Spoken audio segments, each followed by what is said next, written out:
আসসালামু আলাইকুম। আজকে আমরা জটিলায়নের উপর ক্লাস নেব। জটিলায়নের suggestion class, first paper chapter 3। গত ক্লাসে আমরা জটিলায়ন কেবল শুরু করছিলাম, মানে কিভাবে গঠন টঠন হয়, কিভাবে তৈরি করতে হয় জটিলায়ন সেটা দেখাইছিলাম এমসিকিউ সহ। আজকে আমরা দেখবো যে জটিলায়নের থেকে কি সিকিউ আসে। একটা সিকিউ এখান থেকে আসার পসিবিলিটি অনেক বেশি, বিশেষ করে ঢাকা বোর্ড 22-23 সালে প্রশ্ন করছে এখান থেকে।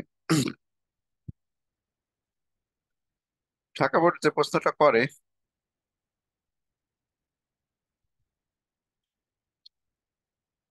দেখো এই যে জটিলায়ন থেকে শুধুমাত্র এই কয়টা প্রশ্ন পড়লে হবে। আমরা কতদিন এই প্রশ্নটা শেষ করছি। স্ক্যান্ডিয়ামের জীব দ্বিমূলক মৌল হওয়া সত্ত্বেও অবস্থান্তর মৌল নয় কেন? আর এরপরে হলো কপার আয়রন আর আয়রন 6, মানে 4 মাইনাস আর 3 মাইনাস, এপিসিএন 6 3 মাইনাস 4 মাইনাস এর চুম্বক ধর্ম সংকরণ ব্যাখ্যা করো। যে কোনো একটা আসবে, এখানে পেনশন করে বলা আছে যে আসলে যে কোনো একটা আসবে, অর্থাৎ দুইটা কখনো একসাথে আসে না। আমি পিডিএফ ফাইলটা থেকে শেয়ার দিই, ওয়েট।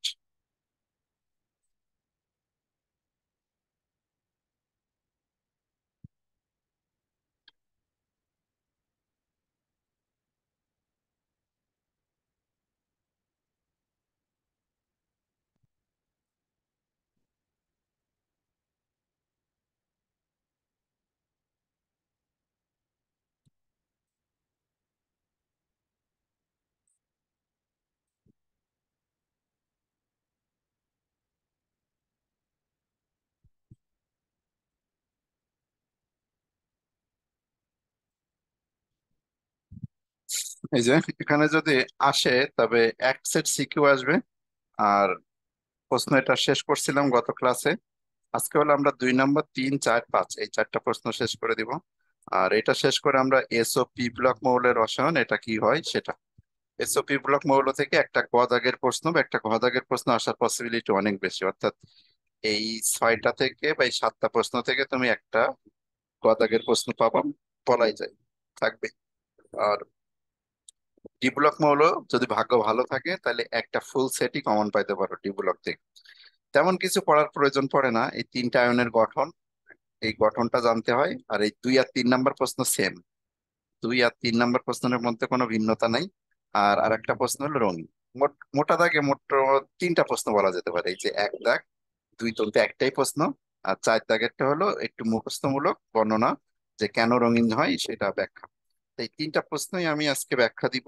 এই 4 আর 5 কিন্তু একই প্রশ্ন, 4 আর 5 কিন্তু সেম প্রশ্ন, 1-2 লাইন এক্সট্রা লিখতে হয়। তো আমরা এই 3টা প্রশ্নের উপরেই ব্যাখ্যা দিব আজকে। আর তারপরে এই এসওপি ব্লক মৌল এটা কখনোই ক্লাসে এভাবে পড়ানো হয় নাই, এই জন্য এটার উপরে আজকে ক্লাস হবে। তাহলে আজকে এটা আমরা শেষ করে দেখি কতদূর যাওয়া যায়। আর জৈব যৌগের সাজেশন আমি অলরেডি তৈরি করে ফেলছি, মানে তৈরি করে ফেলছি বলতে লিখছি, কিন্তু এখনো সাল বসানো হয় নাই। এই যে এগুলো বসানোটা অনেক কঠিন একটা কাজ, যে কোনটা কোথায় আসছে পুরাটা অ্যানালাইসিস করে বসাইতে গেলে একটা চ্যাপ্টারে অনেক টাইম চলে যায়, 5-6 ঘন্টার নিচে শেষ করা যায় না। সুতরাং 3টা চ্যাপ্টার আমি অলরেডি কমপ্লিট করছি, সেটা হলো সেকেন্ড পেপার চ্যাপ্টার 1, 3, 4। জৈব যৌগটা কাজ করতে হবে, আজকে দেখি যা কত জোর শেষ করতে পারি। 2-1 দিনের মধ্যে পুরাটা দিতে পারবো আশা করি। তো আজকে আমরা ক্লাস শুরু করি।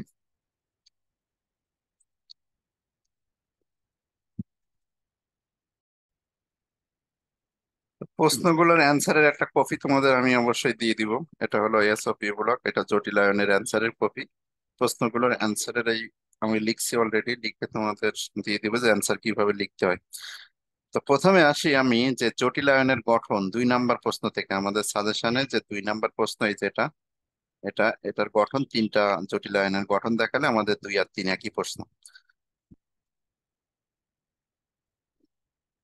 দ্বিতীয় পত্র ফুল শেষ করা যাবে না, তবে তোমাদের জৈব যৌগের ক্লাসটা আগে নিব, তারপরে সেকেন্ড পেপার যেগুলো জায়গা তোমাদের দিয়ে দিব যে পারবে না, ঈদের ছুটি না থাকলে শেষ করতে পারতাম, কিন্তু মাঝখানে তো ঈদের ছুটি 10 দিনের মতো গ্যাপ চলে যাবে।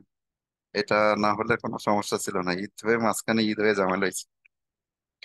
তোমাদের পরীক্ষাটা 1 মাস পিছাইলে খুব ভালো হতো, কিন্তু পিছাবে না। অবশ্য না পিছানো ভালো, কারণ তোমরা অ্যাডমিশনে টাইম পাবে। 1 মাস পিছাইলে বরঞ্চ ক্ষতি হবে, অ্যাডমিশনের সময় টাইম কমায় দিবে। তার থেকে পরীক্ষা হয়ে যাওয়াটাই বেটার। তা আমি শুরু করি। প্রশ্ন 2 নম্বর প্রশ্নটা কিভাবে পরীক্ষাতে আসে সেটা একটু দেখানোর প্রয়োজন। তো আগে আমি অ্যান্সার শিখাই, তারপর দেখাই।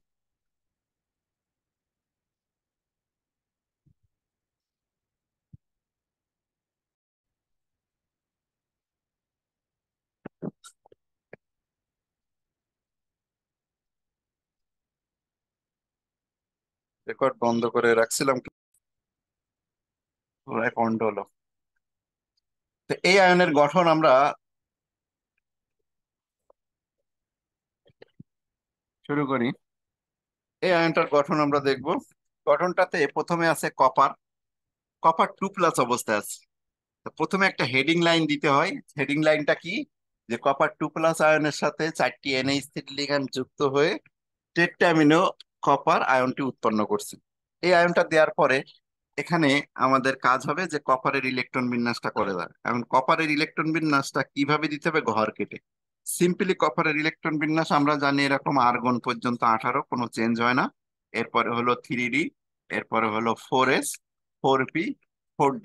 এতগুলো কেন লিখতেছি, কেন এতগুলো সব আমার প্রয়োজন আছে? এই 18 আর 10 28, আর এখানে 1, তোমরা এটা ভালো করেই জানো। তাহলে 18 আর 10 28 আর 10 29, 4p0, 4d0 0। তো এই ইলেকট্রন বিন্যাস এভাবে না লিখে লেখা হবে এরকম ভাবে যে কপার আয়ন, যে কপার ইন গ্রাউন্ড স্টেট। এই গ্রাউন্ড কথাটার মানে হলো সাধারণ অবস্থায়। তুমি চাইলে বাংলায়ও লিখতে পারো। সাধারণ অবস্থায় 3D আমরা আঁকবো এখানে। 3D তে কয়টা ঘর দেখো? 5টা ঘর। এক, একটু বড় করে আঁকলি। 1 2 3 4 5। 3D 4s টা এখানে আঁকি। 4p টা এখানে আঁকি। সবগুলো আমার লাগবে।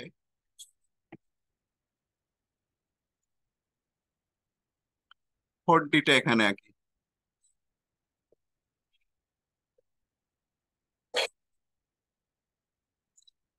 3D 4s 4p 4d। তাহলে সবগুলো কেন আঁকছি? কারণ এগুলো আমাদের সংকরণের ব্যাখ্যার জন্য লাগবে, এ কারণে। 3D এর মধ্যে কয়টি ইলেকট্রন আছে? 10টা। 10টা দিয়ে দাও আগে।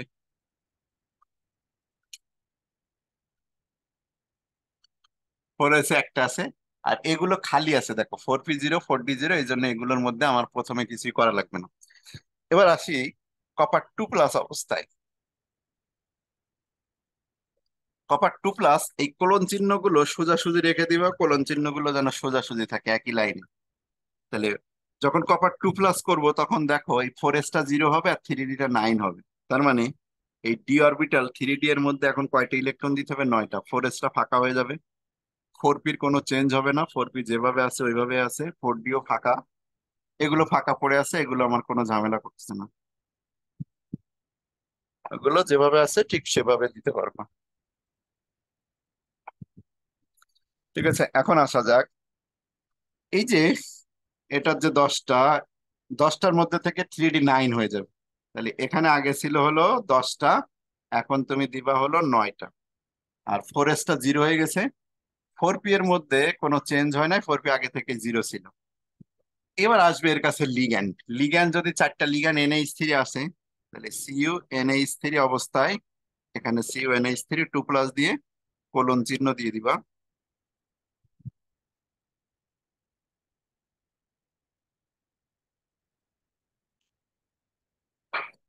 কোলন চিহ্ন দিয়ে দিব। কোলন চিহ্ন দেওয়ার পরে এই লাইনগুলো যেন সোজাসুজি হয়। আর পেন্সিল দিয়ে আঁকবা, পেন্সিল দিয়ে আঁকলে তোমার মুছতে পারবা। আমার একটু বেঁকে আছে, তোমার একটু একটু একটু উপরে যাবে, মানে লাইনগুলো যেন সোজা হয়। ঠিক আছে, এই যে দেখো একটু বেঁকে রয়েছে, একটু উপরে উঠে যাবে। লাইনগুলো যেন সোজা হয়। আমি এক সাইড দিয়ে আঁকছি, এই জন্য বেঁকে আছে। ওকে, তাহলে 4টা লিগ্যান্ড এখন এর মধ্যে ঢুকবে। এই 4টা লিগ্যান্ড কোথায় যাবে সেটা হলো কথা। 4টা লিগ্যান্ডের জন্য 4টা ঘর দরকার আছে। এর মধ্যে 9টা না? 9টা, যে 9টা ছিল। 4টা লিগ্যান্ডের জন্য ঘর দরকার। এখন এই প্রশ্নটা একটা সমস্যা হলো যে হাজারি স্যার একভাবে দিছে, আর ইন্টারন্যাশনালি যদি অনলাইনে সার্চ দাও বা ইউটিউবে সার্চ দিয়ে দেখো, তাহলে দেখবা যে এই প্রশ্নটা হাজারি স্যারের অনুযায়ী হয় নাই, একটু ভিন্নতা আছে। তা আমাদের কলেজ লেভেলে ম্যাক্সিমাম টিচার যেটা ফলো করে সেটা হলো হাজারি স্যারের বই, যেটা সেটাকে তারা অন্ধ ভক্তের মতো গ্রহণ করে। সুতরাং আমাদেরও উচিত হাজারি স্যারের যেভাবে বইটা অ্যান্সার দেওয়া সেটাকে অ্যান্সার হিসেবে দেয়া। তো এই হলো আমাদের আঁকলাম ঘরটা, চারটা লিগ্যান্ড আসবে। লিগ্যান্ড গুলোর জন্য এই যে চারটা, এখানে ঘরটা ফিল আপ। NH3 কে হাজারি স্যার উইক ধরছে, উইক ধরার কারণে সে এই একক ইলেকট্রনের কোনো ডেভিয়েশন ঘটায় না। সে যেখানে যেখানে ফাঁকা ঘর পায়, যে এ একটা ঘর পাইছে ফাঁকা, এটার মধ্যে ঢুকে যায়। এ একটা ঘর পাবে ফাঁকা, এর মধ্যে ঢুকে যায়। এ একটা ঘর ফাঁকা পাইছে, চারটা ঢুকতে হবে। টোটাল কয়টা ঢুকতে হবে? চারটা। আর একটা কথা এখানে বলি, এই যে তীর চিহ্ন গুলো যেন সব একই সমানে হয়, তীর চিহ্ন গুলো যেন একই লম্বা হয়, একই সমান হয়। আর তোমাদের যে সমস্যাটা দেখি, তোমরা তীর চিহ্ন গুলো এরকম ছোট দাও, মানে এরকম ছোট ছোট তীর চিহ্ন দাও। ছোট তীর চিহ্ন এত ছোট হবে না, তীর চিহ্ন গুলো যথেষ্ট বড়, মিনিমাম 1.5 ইঞ্চির মতো বড় করবা। মিনিমাম 1.5 ইঞ্চির মতো তীর চিহ্ন গুলো বড় করবা।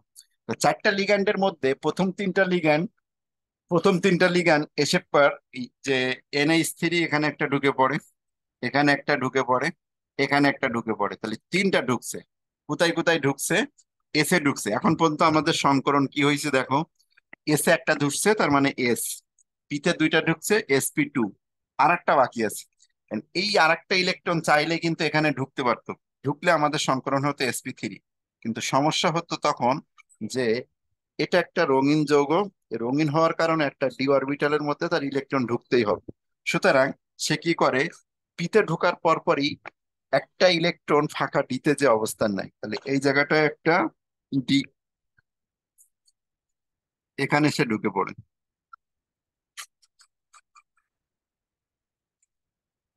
এই গেল আমাদের সংকরণ, অর্থাৎ সংকরণ হলো SP2D। এটা হলো অ্যাকর্ডিং টু হাজারি স্যার। এখন এই আনসারটা খুবই ইজি। দেখো, সাধারণ অবস্থায় ডি এরকম, Fe2+ যখন করা হবে, এখান থেকে একটা ইলেকট্রন কমে এটা 9টা হবে। আর এটা 4s টা 0 হয়ে যাবে। চারটা লিগ্যান্ডের জন্য চারটা ঘর থাকতে হবে, ঘরের মধ্যে ঢুকাইতে হবে একটা এস, দুইটা পি আর একটা ডি এর মধ্যে ঢুকছে। অ্যান্সারটা আমি আগে দেখাই দিই, তারপর ইন্টারন্যাশনালি এটা কি অ্যান্সার দেওয়া হয় সেটা দেখাচ্ছি। অ্যান্সারটা খুবই সিম্পল। দেখো, এই যে অ্যান্সার, কেন্দ্রীয় কপার আয়নের সাথে, দেখো এই জায়গা থেকে শুরু, কেন্দ্রীয় কপার আয়নের সাথে চারটি লিগ্যান্ড NH3 সন্নিবেশ বন্ধন দ্বারা আবদ্ধ হয়ে টেট্রামিনো কপার আয়নটি, জটিল আয়নটি গঠন করে। এটা হলো হেডিং লাইন। এই হেডিং লাইনটা দেওয়ার পরে তোমার চলে যেতে হবে কোথায়, ওই যে চিত্র যেটা আমি আঁকছি সেই চিত্রটাতে।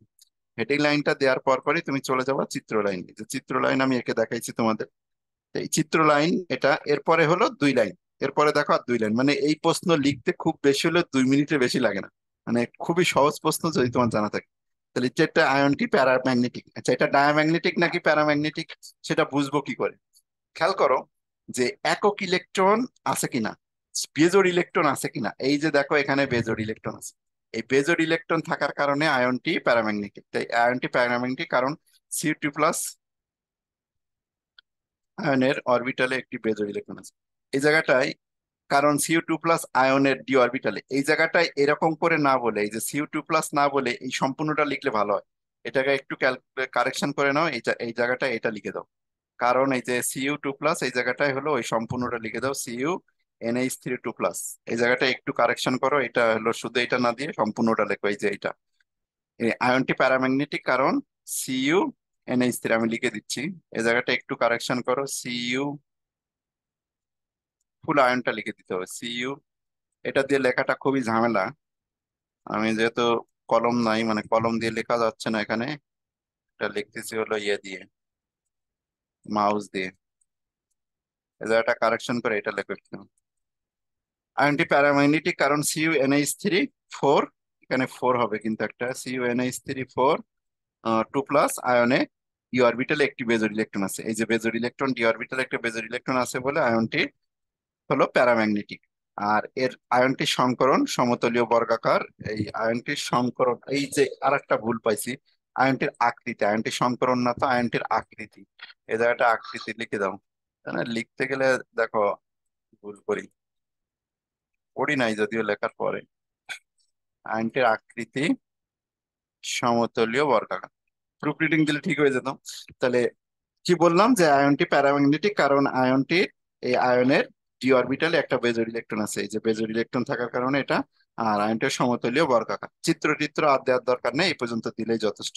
তাহলে আশা করি যে Cu2+ আয়নের গঠন বা সংকরণ বা আকৃতি যদি পরীক্ষাতে আসে পারবা। তাহলে এটা কেন ডায়াম্যাগনেটিক? কারণ এখানে একটা কি আছে, বেজোড় ইলেকট্রন আছে। যে কোথায় একটা বেজোড় ইলেকট্রন আছে, ডি অরবিটালের মধ্যে। আমি এখানে মার্ক করে দেখাইছি, এই যে এটা বেজোড় ইলেকট্রন। তাহলে বেজোড় ইলেকট্রন থাকার কারণে এটা ডায়াম্যাগনেটিক। তাহলে এর অ্যান্সার কিভাবে দিবা, আশা করি আর কারোর কোনো সমস্যা নাই, অ্যান্সার কিভাবে দিবা পারবা। প্রথমে হলো কিভাবে আয়নটা গঠন হচ্ছে, একটা হেডিং লাইন, তারপরে মাঝখানে চিত্র, চিত্র দেওয়ার পরে এখানে ডায়াম্যাগনেটিক নাকি প্যারাম্যাগনেটিক সেটা ডিফাইন করবে কি। এই এই যদি বেজোড় ইলেকট্রন থাকে এরকম, এই যে একটা দেখো বেজোড় ইলেকট্রন আছে, এই বেজোড় ইলেকট্রন থাকার কারণে এটা হলো প্যারাম্যাগনেটিক। বেজোড় থাকলে প্যারাম্যাগনেটিক, জোড় থাকলে ডায়াম্যাগনেটিক, আমরা গত ক্লাসে দেখছি। আচ্ছা, এর পরের লাইনটা হলো যে এই জায়গাটায় একটু কারেকশন করতে বললাম, কারেকশনটা কি, বন্ধ করি নাই তো, না বন্ধ করিনি। দেখো কারেকশনটা কি, যে এই সম্পূর্ণটা এই জায়গাটায় এইটাই লিখে দিবা, এই যে এটা, এই সম্পূর্ণটা এই জায়গাটায় লিখে দিবা এই আয়নটা। তাহলে এই আয়নটি এই জায়গাটায় লিখে দিবা সম্পূর্ণটা, তাহলে হবে। কারণ Cu2+ আয়ন, Cu2+ আয়ন না দিয়ে এই জায়গাটা সম্পূর্ণ ওইটা লিখে দিও, Cu2+ NH3 জটিল আয়ন, এটা সম্পূর্ণটা লিখবা। কারণ Cu2+ আয়নটিতে, জটিল আয়নটিতে ডি অরবিটালে একটি বেজোড় ইলেকট্রন আছে। বেজোড় ইলেকট্রন থাকার কারণে ই, আর আয়নটির আকৃতি, এই সংকরণ কথাটা বাদ যাবে এখান থেকে, এখানে হবে আকৃতি, আকৃতি সমতলীয় বর্গাকার এবং সংকরণ sp2d। আশা করি বুঝতে পারছো, এই হলো আমাদের প্রথম প্রশ্নের অ্যান্সার। এই প্রশ্নটা যেটা আমি বললাম যে এই প্রশ্নটা ইন্টারন্যাশনালি আসলে এভাবে অ্যান্সার দেওয়া না। ইন্টারন্যাশনালি এই প্রশ্নটা সংকরণ দেওয়া হলো DsP2, অর্থাৎ এর সংকরণ যে আমরা sp2d লিখছি, এটা হলো হাজারি ছাদ দিলেও এটা সংকরণ DsP2 দেয়া। তো এই DsP2 দেওয়ার মানেটা কেন, সেটার একটু ব্যাখ্যা দিই। সবার ভাষ্য বা ইন্টারন্যাশনালি যে ভাষ্য সেটা হলো যে এই যে একক ইলেকট্রন আছে, এই একক ইলেকট্রনের থেকে NH3 শক্তিশালী লিগ্যান্ড, শক্তিশালী হওয়ার কারণে প্রথমে এসে NH3 কি করবে, এই ইলেকট্রনটাকে খেদাই দিয়ে দূরে পাঠাই দিবে। আর দূরে ফাটাই দেওয়ার কারণে প্রথমে NH3টা এখানে ঢুকে পড়বে, প্রথমে NH3টা কি করবে, এখানে ঢুকে পড়বে। আর ওই যে এই ইলেকট্রনটা সরে গেছে, সরে যে কোথায় বসবে, এই জায়গাটায় বসবে। এটা হলো সংকরণ, হলো প্রথমে দেখো একটা ডি, তারপর একটা এস, তারপর দুইটা পি, অর্থাৎ DsP2। তাহলে ইন্টারন্যাশনালি সংকরণটা DsP2। আর এটাও কেন প্যারাম্যাগনেটিক, কারণ এই যে বেজোড় ইলেকট্রন আছে। তাহলে সব ধর্ম মানে এটা হলো অন্য বইতে দেয়া বা ইন্টারন্যাশনালি বইগুলোতে এটা দেয়া, তবে এটা তোমরা দিবা না, দিবা হলো হাজারি স্যারের বই। আর এখানে একটা যুক্তি হলো কি, যে এই একক ইলেকট্রনটা হলো তোমার লাফ দিয়ে চলে যায়, কিন্তু যেগুলো জোড়বদ্ধ অবস্থায় আছে ওই কাফল গুলো ওঠে না। ঠিক আছে, এটা একটা গল্প আমি সবসময় বলি, যে কাপল ইলেকট্রন গুলো ওঠে না, কাপলরা বসে থাকে। যদি কেউ একক ইলেকট্রন থাকে, স্ট্রং ফিল্ড লিগ্যান্ড আসলে সেগুলো লাফ দিয়ে দিয়ে পেছনে চলে যায়। ঠিক আছে, সিম্পল ভার্সিটির ঘটনা দিয়ে আমি ব্যাখ্যা দিই। যে ভার্সিটিতে যদি তুমি জুনিয়র হয়ে, তোমার একটা সিনিয়র ভাই আসছে, সে এসে বসবে। এখন তুমি যদি কাপল নিয়ে যাও, তোমার গার্লফ্রেন্ড নিয়ে যাও, তোমার ভাই তোমাকে বলবে না, বলবে বস বস, বসে গার্লফ্রেন্ডের সাথে নাস্তা কর, কোনো কিছু বলবে না। সিঙ্গেল বসে থাকবা, ভাই বড় ভাই আসছে, সে যে পিছনে বসবে, এটা হয় না। যদি তুমি সিঙ্গেল বসে থাকো, তোমাকে খেদাই দিয়ে পেছনে যে বসতে হবে। খেদাই দেয় না, তুমি এমনিতে উঠে চলে যাও। তো এই একটা ইলেকট্রন এখানে ছিল, এলো সিঙ্গেল, সিঙ্গেল থাকার কারণে পেছনে চলে গেছে। আর এগুলো যেহেতু কাপল নিয়ে বসে আছে, কাপল নিয়ে বসে আছে, এই জন্য এরা সরে না। এই হলো এর ব্যাখ্যা। কিন্তু এটা কখনোই দিবা না, পরীক্ষাতে আসলে অবশ্যই আগে যেটা আমি দিছিলাম হাজারি স্যারেরটা, ওইটাই দিবা। কারণ কি, ম্যাক্সিমাম টিচার আমাদের হাজারি স্যারেরটাই ফলো করবে। আর একটা কথা যেটা বললাম, যে এই তীর চিহ্ন গুলো যেন মিনিমাম 1.5 ইঞ্চির মতো লম্বা হয়। ঠিক আছে, মিনিমাম যেন 1.5 ইঞ্চি, হাফ ইঞ্চি যেন দিও না। এই যে তোমাদের দেখি খাতায় এরকম হাফ ইঞ্চি লিখে রাখছে, এরকম হাফ ইঞ্চি তীর চিহ্ন না দিয়ে অবশ্যই এরকম বড় বড় তীর চিহ্ন দিবা, এগুলো সন্নিবেশ বন্ধনের চিহ্ন। ওকে, তাহলে প্রথমটা আমাদের ব্যাখ্যা শেষ, আমরা এখন 2 নাম্বারটাতে দেখি। একটা ব্যাখ্যা দিছি, দুইটা, 2 আর 3 নাম্বার খুব ইজি হবে। 2 নাম্বার হলো এপিসিএন 6। এটা হলো 4 মাইনাসটা আগে করি। Fe4- আয়নের গঠন, সংকরণ ও চুম্বক ধর্ম। তাহলে একই রকম প্রথমে একটা হেডিং লাইন দিতে হবে, যে Fe2+ আয়নের সাথে 6টি সিএন লিগ্যান্ড, সায়ানাইড লিগ্যান্ড সন্নিবেশ বন্ধন দ্বারা আবদ্ধ হয়ে Fe4- জটিল আয়নটি গঠন করে। এবার জটিল আয়নটার আয়রনের ইলেকট্রন বিন্যাসটা আমাদের দিতে হবে। আয়রন হলো 26। তো আয়রন 26-এর ইলেকট্রন বিন্যাস করলে দেখো, এই যে আর্গন পর্যন্ত কোনো চেঞ্জ নাই, এই জন্য আর্গন পর্যন্ত এইভাবে লিখছি আমি। আর 3d, এরপরে হলো 4s, 4p। তাহলে 3d তে কয়, 4s এ দুইটা ঢুকবে, 3d তে 6টা, এই গেল 26, 4p হলো 0, 4p 0।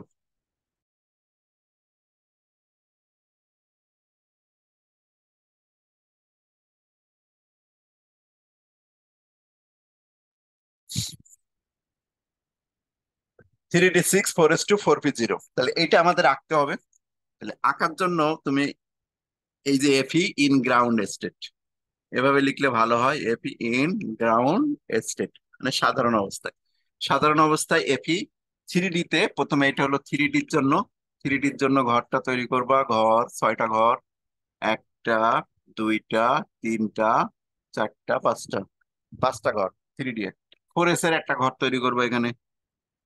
এগুলো পেন্সিল দিয়ে আঁকবা, কারণ মোছার প্রয়োজন হতে পারে তোমার যদি অ্যাকুরেসি না আসে, এই জন্য তুমি পেন্সিল ব্যবহার করতে পারো, তবে অবশ্যই 2B পেন্সিল। এইচবি দিয়ে যেন এঁকো না, কারণ এইচবি পেন্সিল বেশি কারণ বুড়ো টিচার খাতা দেখলে তোমার চোখে দেখতে হবে না। এই জন্য অবশ্যই এইচবি পেন্সিল না দিয়ে 2B পেন্সিল ব্যবহার করবো। তাহলে 3D গেল, 3D তে 6টা ইলেকট্রন আছে, 4s এ দুইটা, তো 4s এর দুইটা আমি দিয়ে দিলাম, 3Dর মধ্যে 6টা। তাহলে প্রথমে একটা করে করে গেল 5টা, পরবর্তীতে এসে 6টা, 1 2 3 4 5 6। ওকে, 3D 6, 4s2, 4p খালি আসতে। এরপরে আসি আমরা, এখন দেখো আমাদের আর কি প্রয়োজন, Fe2+ অবস্থার জন্য প্রয়োজন। Fe2+ অবস্থায় কি হবে, তাহলে এখন এটা আয়নটাকে আমরা Fe2+ করবো, তো Fe2+ অবস্থার জন্য 4 এর 0 হবে। তাহলে এই জায়গায় লিখবা Fe2+, একই লাইনে কোলন চিহ্ন দিবা, তাহলে দেখতে ভালো লাগবে। কোলন চিহ্নগুলো একই লাইনে অবশ্যই দিতে হয়, কারণ এই ডি এর নিচে ডি, এস এর নিচে এস, এগুলো কিন্তু সব সোজাসুজি লাইনের নিচে বসবে। এস এর নিচে এস, পি এর নিচে পি, মানে যার নিচে যেভাবে আছে ঠিক সেভাবে দিতে হবে। তাহলে 4s টা 0 হয়ে যাবে, Fe2+ মানে 4 এর 0, আর এখানে কোনো চেঞ্জ হয় না, এখানে চেঞ্জ হয় নাই। এখন আসবে আমাদের লিগ্যান্ডটা। সায়ানাইড লিগ্যান্ড যখন আসবে, FeCN6 লিগ্যান্ড যখন আসবে, সায়ানাইড হলো একটা স্ট্রং ফিল্ড লিগ্যান্ড। সায়ানাইড একটা স্ট্রং ফিল্ড লিগ্যান্ড হওয়ার কারণে সে এসে দেখলো কি যে তোমরা 6টা ফার্স্ট ইয়ারের বন্ধুরা আড্ডা দিচ্ছ, 6টা ফার্স্ট ইয়ারের বন্ধুরা আড্ডা দিচ্ছ, এর মধ্যে আবার তোমাদের কি আসছে, বাইরে থেকে কিছু গেস্ট আসছে, 6 জন আছে এই যে ফার্স্ট ইয়ারের। তো ধরো তুমি ঢাকা ভার্সিটিতে পড়ো, বুয়েটের কিছু ফ্রেন্ড এখানে আছে, এই যে 6 জনের মধ্যে তোমার ধরো 2টা বুয়েটের ফ্রেন্ড আছে। তো 2টা বুয়েটের ফ্রেন্ড নিয়ে তুমি ঢাকা ভার্সিটির ক্যান্টিনে বসে আছো, আর এই সায়ানাইডটা হলো তোমাদের সিনিয়র ভাই, তুমি ফার্স্ট ইয়ারে পড়ো, সায়ানাইড হলো ফোর্থ ইয়ারে, ফাইনাল ইয়ারে পড়ে, এরকম ফোর্থ ইয়ারে পড়ে, মানে একটা স্ট্রং লিগ্যান্ড। ফোর্থ ইয়ার পড়া মানে আমি বলতে চাচ্ছি এটা একটা strong field ligand. Strong field ligand, এই স্ট্রং ফিল্ড লিগ্যান্ড হওয়ার কারণে সে কি ঘটনা ঘটাবে দেখো। তা তুমি যেহেতু তোমার 6 জন, তোমরা 6 জনের মধ্যে 2 জন আবার বুয়েটে পড়ে, আর বুয়েটে তোমাদের যেহেতু তোমার ফ্রেন্ড বুয়েটের থেকে আসছে, তোমাদের একটা ইজ্জত আছে তার সামনে, রাত্রেবেলা ভাই তোমাকে র্যাগিং ট্যাগিং করবে। তো যখন দেখবে যে 2টা বুয়েটের ফ্রেন্ড নিয়ে বসে আছে, এদেরকে আমি এই বেঞ্চটা ছেড়ে দিতে না বলি, ওরা ওদের তো একটা, যেহেতু বাইরের ফ্রেন্ড আসছে ওদের সামনে তো ওদের একটা ইজ্জত রাখতে হবে। তখন তোমরা চিন্তা করবা যে ভাইয়ের সম্মানটাও দেখি, এই যে ফোর্থ ইয়ারের ভাইয়ের সম্মানটাও দেখি। তোমরা কি কোর্স করলা, যে 4টা ফ্রেন্ডকে বললা যে আমাদের বড় ভাই, এই তো আমরা একটু হয়ে বসি, এক একটা ঘরে 2 জন করে যেহেতু বসা যায়, আর আমরা হলো একই ঘরের মধ্যে 3টা ঘরের মধ্যে বসে 2টা ঘর ছেড়ে দিই। কেন ছেড়ে দিই, উম, 2টা ঘর আমরা ছেড়ে দিই, তো 2টা ঘর ছেড়ে দেওয়ার কারণ কি বললাম, যে ফাইনাল ইয়ারের ভাই আসছে, ফাইনাল ইয়ারের একটা ভাই আসছে। এখন ওই ফাইনাল ইয়ারের ভাই এসে ফোর্থ ইয়ারের, মানে ফাইনাল ইয়ার মানে ফোর্থ ইয়ার, ফোর্থ ইয়ারের ভাই এসে দেখছে যে তোমরা 6 জন সবাই ফার্স্ট ইয়ার, তার মধ্যে 2টা বুয়েট থেকে আসছে ঘুরতে, তোমার ক্যাম্পাসে ঘুরতে আসছে। এখন যেহেতু 2টা ঘুরতে আসছে, এটা বাইরের ভাই বুয়েটের, ওই বুয়েটের তোমার ফ্রেন্ড, তো তার সামনে তোমার ভাই তোমার একটু ইজ্জত রাখলো, যে না ওরা এই বেঞ্চটা ব্যবহার করুক, সমস্যা নাই। আর তুমিও দেখলা কি যে ভাইয়ের একটা সম্মান আছে, আমরা এরকম বাবু দিয়ে এরকম ফাঁকা ফাঁকা না হয়ে বসে এই একটু সরে সরে আয়, ভাইরে বসতে দে। তো ভাইরে বসার জন্য ছয়টা সায়ানাইড আছে, ছয়টা ভাই আসবে কিন্তু ফোর্থ ইয়ারে ছয়টা ভাই। তখন তোমরা কি কাজ করলা যে ওই ছয় জনকে তিনটা করে ঢুকলা, ভাই তোমাদের সাথে পরিচিত হলো, বললো ভাই আমাদের বুয়েটের ফ্রেন্ড, এ হলো আমাদের ক্যাম্পাসে ঘুরতে আসছে। তো ভাই একটু বললো কেমন আছো, তোমরা ভালো চান্স পাইছো ভালো জায়গায়, অনেক সুনাম টুনাম করে তোমরা বসো, আমরা এই পাশে বসতেছি। তখন তোমাদের সে কি কাজ করলো যে এই তো চেপে চেপে তোমরা চেপে চেপে বসছো, ছয় জন তিনটা ঘরে ঢুকছো। আর এই যে দুই ভাই এখানে বসে যাবে, তাই যে সায়ানাইড ছয় জনের মধ্যে থেকে দুইজন এই ঘরের মধ্যে ঢুকে গেল। এই দুইজন এর মধ্যে যদি ঢোকে তোমাদের কিন্তু সুবিধা হবে, কি সুবিধা হবে, তোমরা যা খাবা এই ভাইরা বিল পে করে দিবে, যেহেতু বুয়েটের ফ্রেন্ডরা নিয়ে আসছো, ভাই যে বলে যা খাবি খা, আমি বিল পে করে দিব, ঠিক আছে। তখন তোমাদের জন্য এই যে সম্মানটুকু দেখানোর জন্য ভাইরা কি করবে, তোমাদের কিন্তু বিল পে করে দিবে।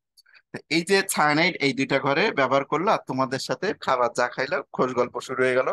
আর দুইটা সায়ানাইড তো গেল, ছয় জন ভাই আসছে কিন্তু, টোটাল ভাই আসছে কিন্তু টোটাল ছয় জন, ফোর্থ ইয়ারের ভাই স্ট্রংফিল্ড লিগ্যান্ড টোটাল কয়জন আসছে, ছয় জন। তা দুইজন এখানে ঢুকলো, ফোর এস এর মধ্যে একজন ঢুকলো, তাহলে কয়জন হলো, তিনজন। আচ্ছা ফোর পি দেখো পুরাই খালি পড়ে আছে, তাহলে এই গেল তিনটা, আরো তিনটা ঘর ইউজ করতে হবে, মানে টোটাল ছয় জন সায়ানাইড আসছে। তো এই যে দেখো এপিসিএন সিক্স, ছয় জন, এখানে আমি ছয় দিছি কিন্তু ছয়, তাহলে ছয় জনের মধ্যে দুইটা এখানে একটা এখানে, আর এই যে তিনটা ঘর, এই তিনটা ঘরের মধ্যে আর তিনটা সায়ানাইড বড় ভাই ফোর্থ ইয়ারের ভাই সে আর তিনটা ঘরের মধ্যে এভাবে ঢুকে তারা আড্ডা দিবে তোমাদের সাথে, আর নাস্তা টাস্তা করবে যা কিছু। এই গেল হলো আমাদের সংকরণটার স্ট্রাকচার। তোমরা ছোট মানে ফার্স্ট ইয়ারের ভাই, এই জন্য যখনই সায়ানাইড আসছে সিনিয়র ভাই আসার কারণে তোমরা জায়গা ছেড়ে দিয়ে ভাইদের বসতে দিছো, দুইটা ঘর খালি করে দিয়ে। এখন যদি আমি বলি এর সংকরণটা কি হয়েছে, এই সংকরণটা দেখো ডি এর মধ্যে দুইটা ঢুকছে অর্থাৎ D2, এস এর মধ্যে একটা ঢুকছে, পি এর মধ্যে তিনটা ঢুকছে, তাহলে D2sp3, এই সংকরণটা হলো D2sp3 সংকরণ। আচ্ছা D2sp3 এই জায়গাটা 4 মাইনাস লিখি নাই, D2sp3 সংকরণ। এখন এই সংকরণটা ডায়াচুম্বকীয় নাকি প্যারাচুম্বকীয় সেটা দেখো তো। এই ইলেকট্রন গুলো দেখো সব জোড়, সব দেখো জোড়, সব জোড়, তাহলে যেহেতু ইলেকট্রন গুলো সব জোড় আছে, আমি বলতে পারি যে এটা হলো ডায়াচুম্বকীয় হবে। তাহলে এই আয়নটা কি গঠন হবে, ডায়াচুম্বকীয় গঠন হবে। তাহলে আয়নটার গঠন কি, ডায়াচুম্বকীয় নট প্যারাচুম্বকীয়। তাহলে এর অ্যান্সারটা এখন আমরা একটু দেখাই দিই, অ্যান্সারটা কিভাবে লিখলাম। অ্যান্সারটা এই যে প্রথমে হেডিং, কেন্দ্রীয় Fe2+ আয়নের সাথে ছয়টি সায়ানাইড লিগ্যান্ড সন্নিবেশ বন্ধন দ্বারা আবদ্ধ হয়ে হেক্সাসায়ানো-ফেরেট জটিল আয়নটি গঠন করে। Fe2+ in ground state, ground স্টেটের পরে হলো Fe2+ অবস্থায়, FeCN6 অবস্থায়। এই যে ছয়টা ঘর, এই FeCN6 আয়নটি ডি অরবিটালে বেজোর ইলেকট্রন না থাকায়, এই যে এখানে একদম শর্টকাটে লিখে দিচ্ছি যে বেজোর ইলেকট্রন না থাকায় আয়নটি ডায়াচুম্বকীয়। সংকরণ D2sp3, আকৃতি অষ্টতলকীয়। মনে রাখবা যাদের সংকরণ D2sp3 বা যাদের হলো সন্নিবেশ সংখ্যা 6, এই সন্নিবেশ সংখ্যা 6 হলেই তাদের সংকরণটা sp3d2 অথবা D2sp3 হয়। আর ওই যদি তোমার সন্নিবেশ সংখ্যা 6 হয়, অবধারিত ভাবে তাদের আকৃতি অষ্টতলকীয়, এটা একদম কনফার্ম, মানে যদি সন্নিবেশ সংখ্যা 6 হয় তাদের আকৃতি অষ্টতলকীয়, এটা কনফার্ম। আর সংকরণটা sp3d2 হয়, সংকরণটা হয় D2sp3 হয়, না হলে sp3d2 হয়, মানে D2 হয় পরে বসে না হয় আগে বসে। তো এটার একটা কারণ আছে, কখন আগে বসে কখনো পরে আসে। স্ট্রং ফিল্ড লিগ্যান্ড আর উইক ফিল্ড লিগ্যান্ড বলে একটা কথা তোমাদের বারবার বলতেছি, যে সায়ানাইড হলো আমাদের স্ট্রং ফিল্ড মানে বড় ভাই, আর যদি ছোট ভাই আসে, ছোট ভাই দিয়ে একটা গল্প এবার তৈরি করে তোমাদের বুঝাই। ছোট ভাই লিগ্যান্ডও আছে এরকম, ছোট ভাই লিগ্যান্ড হলো তোমাদের পানি, পানি হলো একটা ছোট ভাই লিগ্যান্ড। ধরো এটা কখনো পরীক্ষাতে দেয় না আর দেওয়ার কথা না, এই জায়গাটায় ধরো লিগ্যান্ড হিসেবে পানি আসলো, এই পানি কিন্তু হলো একটা উইক ফিল্ড লিগ্যান্ড। এই পানি যদি আসে, তাহলে এই জায়গার লাইনটা চেঞ্জ হয়, এই লাইনটা চেঞ্জ হয়ে কি হয় দেখো, এফি এর কাছে এখন লিগ্যান্ড হিসেবে এটা 4 মাইনাস হবে না 2 প্লাস হবে, চার্জ চেঞ্জ হয়ে যাবে। কেন 2 প্লাস হয়, কালকের ক্লাস দেখলে বুঝতে পারবা চার্জ হিসাব করলে। তাহলে Fe2+ অবস্থায় কি হবে, ধরে নাও এই যে FeCN6, এটা 6, তো এটা 4 না 6, উইক ফিল্ড লিগ্যান্ড হিসেবে 6 আসছে পানি। তো এটা হলো ছোট ভাই, ছোট ভাই বলতে ইন্টার পড়ে না লাফাঙ্গা কিছু পোলাপান, ইন্টার পরে লাফাঙ্গা, এরা হলো কার্জন হলে ঘুরতে যায়, ঘুরতে যায়, 6 জন ঘুরতে গেছে, বন্ধুরা মিলে ঘুরতে গেছে। আর তোমার সাথে পরিচিত আছে, এটা হলো তোমরা এই যে 6 জন, তোমরা তোমাদের সাথে পরিচিত আছে, বলছে কি ভাই যে আমরা একটু আপনাদের ভার্সিটি ঘুরতে যাবো। তো কোথায় ঘুরতে যাবি? ওই কার্জন হলের মধ্যে একটু ঘুরবো। ওকে, কোনো সমস্যা নাই, চলে আসিস। আর এই 6 জন হলো ছোট ভাই, এরা কোন ইয়ারে পড়ে? এটা হলো ইন্টার ফার্স্ট ইয়ার বা ইন্টারে পড়ে। ঠিক আছে, inter first year, inter first ইয়ারে পড়ে। ইন্টার ফার্স্ট ইয়ারে পড়ে, তোমরা ভার্সিটি তোরা ঘুরতে আসছে, ঘুরে দেখছে, দেখে বলছে কি ক্যান্টিনে গেছে, ক্যান্টিনে যে দেখে তোমার 6 বন্ধু তোমরা একটা টেবিলে বসে আছো। এখন এই 6 বন্ধু হলো, তোমরা হলো সিনিয়র, ওদের থেকে সিনিয়র। এন্ড তোমার কি এরকম হবে যে তোমার জায়গা ছেড়ে দিবা ফার্স্ট ইয়ারের, এই যে ইন্টার ফার্স্ট ইয়ারের ছেলেবেলে গুলোর জন্য কি তোমরা এই যে 5-6 জন গল্প করতেছো ছেড়ে দিবা? কখনোই জায়গা ছাড়বা না, যেভাবে বসে আছো ওইভাবে বসে থাকবা, কখনোই কিন্তু তুমি জায়গা ছেড়ে দিবা না। তা ওদের কি বলবা? যে তোরা পেছনে ওই যে বেঞ্চ খালি আছে ওইখানে যে বয়, আর চা খাবি খা, আমরা বিল দিয়ে দেবো, খেয়ে চলে যাস। ঠিক আছে। ইন্টার ফার্স্ট ইয়ারের তোমরা যেহেতু তোমরা এখনো ভার্সিটির গন্ডিতে উঠতে পারো নাই, আর তোমরা এখানে ফার্স্ট ইয়ারে যদিও পড়ো, এই যে তোমরা এই যে ইলেকট্রন গুলো 6 জন আছো, 6 জন তোমার ফ্রেন্ড, তোমরা এই অবস্থায় আছো, তোমরা কখনোই জায়গা ছেড়ে দিবা না। জায়গা কিভাবে ধরে রাখবে? এভাবে ধরে রাখবা, এই যেভাবে আছে এভাবেই বসে থাকবা। কারণ কি, তুমি একটা ফার্স্ট ইয়ারের জুনিয়র ছেলের জন্য কি তুমি তোমার চেয়ার ছেড়ে দিয়ে কি উঠে যাবে নাকি? উঠে কি পেছনে যে বসবে নাকি? এটা তো কখনোই সম্ভব না। তাইলে এরা যেভাবে আছে এভাবে থাকবে। এই H2 যেহেতু উইক ফিল্ড লিগ্যান্ড, ছোট ভাই বলতেছি মানে উইক ফিল্ড লিগ্যান্ড বলতে চাচ্ছি আমি।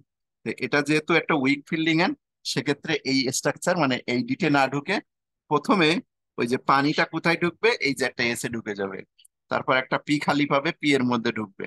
তাহলে এখানে একটা H2 ঢুকে পড়লো। ঢুকে পড়লো মানে তোমরা 6 জন গেছে, এখানে একটা বসছো, এই ঘরের মধ্যে একটা বসছো, একটা ঘরের মধ্যে একটা করেই ঢুকতে পারবা। এই ঘরের মধ্যে একটা বসলো,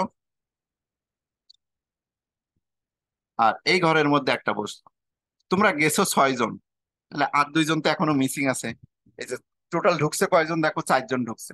তাহলে আর 2 জন কোথায় ঢুকবে? একটা ডি অরবিটালে ঢুকতে হবে। তাহলে এস এ ঢুকে পড়লো, পিতে ঢুকে পড়লো, আর 4D যেহেতু খালি আছে, ওই 4Dটা এখান থেকে এবার টেনে টেনে নিয়ে আসতে হবে। এটা হলো 4D অরবিটাল। এই জায়গায় 4Dটা খালি পড়েছিল, মানে এটা বেঞ্চ, খালি বেঞ্চ পড়ে আছে ক্যান্টিনে। এখানে ক্যান্টিনে খালি বেঞ্চ পড়ে আছে, 4D বেঞ্চ খালি পড়ে আছে। তোমাদের আর 2টা ফ্রেন্ড ইন্টার ফার্স্ট ইয়ার, মানে তোমরা বলতে ইন্টার ফার্স্ট ইয়ারের আর 2টা ছেলে, যে কোথায় ঢুকে পড়বে? এখানে ঢুকে পড়বে। তাহলে এখন দেখো উইক ফিল্ড হলে সংকরণটা কি হয়। আগে স্ট্রং ফিল্ড ছিল যখন, তখন সংকরণটা ছিল কি? D2sp3। কখন D2sp3 ছিল? যখন এখানে সায়ানাইড ছিল। এখন উইক ফিল্ড আসছে কে? H2 হলো উইক ফিল্ড। এখন সংকরণটা কি হয়েছে দেখো, এখন সংকরণটা হবে হলো প্রথমে এস আগে, দেখো একটা এস আগে, তাহলে এস, তারপরে পি, তাহলে sp3। আর ডি কয়টা? ডি হলো 2টা, তাহলে sp3 D2। খেয়াল করো যে একটা এস, 3টা পি, 2টা ডি, তাহলে এখন সংকরণটা হবে sp3 D2। তো এটা হলো উইক ফিল্ডের কাহিনী। স্ট্রং ফিল্ডের ক্ষেত্রে তোমার ডি আগে বসে, এই যে D2sp3 হয়, আর উইক ফিল্ডের ক্ষেত্রে ডি পরে বসে, কিন্তু বাকি সবকিছু একই থাকে। আর এক্ষেত্রে চুম্বক ধর্ম যদি বলো, খেয়াল করো, এই চুম্বক ধর্ম এখন কিন্তু প্যারাচুম্বকীয় হয়ে যাবে। কারণ কি, এখানে কি আছে? বেজোর ইলেকট্রন আছে, তাহলে এখন চুম্বক ধর্মটা কি হবে? প্যারাচুম্বকীয়। তো এটাই হলো কথা, যে প্যারাচুম্বকীয় নাকি ডায়াচুম্বকীয়, সেটা এরকম ঘর কাটলেই বোঝা যায়। আগেরটা কেন ডায়াচুম্বকীয় ছিল? কারণ আগেরটাতে, আগেরটা কি ছিল? ডায়াচুম্বকীয় ছিল। কেন? কারণ আগেরটা হলো তোমার জোড় ইলেকট্রন ছিল। ঠিক আছে, তাহলে এই গেল হলো অ্যান্সার। অ্যান্সারটা এই উইক ফিল্ড আজ পর্যন্ত আসে নাই, আজ পর্যন্ত সবসময় এই তোমার স্ট্রং ফিল্ড এফিসিয়েন্সিক্সটাই আসছে। এফিসিয়েন্সিক্সটা দিয়ে দেখাইলাম, আর এটা বুঝাই দিলাম যদি উইক ফিল্ড দেখে তাহলে কেমন হতে পারে, এটা বুঝাই দিলাম জাস্ট। ওকে, তাহলে এখন আমাদের কাজ হবে কি, আর একটা আয়ন নিয়ে আলোচনা করা, সেটা হলো 3 নাম্বার আয়ন আমাদের Fe6 3 মাইনাস। 4 মাইনাস তো ব্যবহার করছি আমরা, Fe6 3 মাইনাস। এটা কেমন হতে পারে? Fe ইন গ্রাউন্ড স্টেট, এই গ্রাউন্ড স্টেটে কোনো চেঞ্জ নাই। আচ্ছা, এবার এই জায়গাটা আয়রনের জারণ মানটা আমরা একটু বের করে নেই তো, যে আয়রনের জারণ মানটা এক্স, সায়ানাইডেরটা এখানে এই যে Fe6 3 মাইনাস আয়নে আয়রনের জারণ মানটা বের করবো, তাহলে এটা এক্স ধরলাম, সায়ানাইড কে -1 ধরলাম, ইন্টু 6 ধরলাম, ইকুয়াল টু এই যে -3। তাহলে কত আসে আমাদের? x-6 equal to -3, x equal to +3। এখানে আয়রনের জারণ মানটা যেহেতু +3, এখন আমাদের +3 ইউজ করতে হবে। আয়রনের জারণ মানটা আমাদের এখন কত ইউজ করতে হবে? +3। তাহলে Fe+3 অবস্থায়, কোলন নিচে কোলন, 6টা থেকে 3টা ইলেকট্রন বের হয়ে যাবে। এখান থেকে কয়টি ইলেকট্রন বের হবে আগে একটু এঁকে নিই।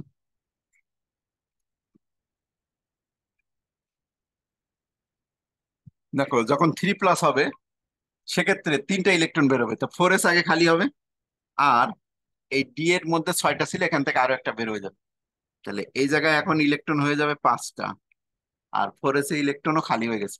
তাহলে এই হলো আমাদের Fe3+ অবস্থায়। আর 4p তো কি অবস্থায় আছে? 4p খালি অবস্থায় পড়ে আছে, 3টা ঘর, সরি,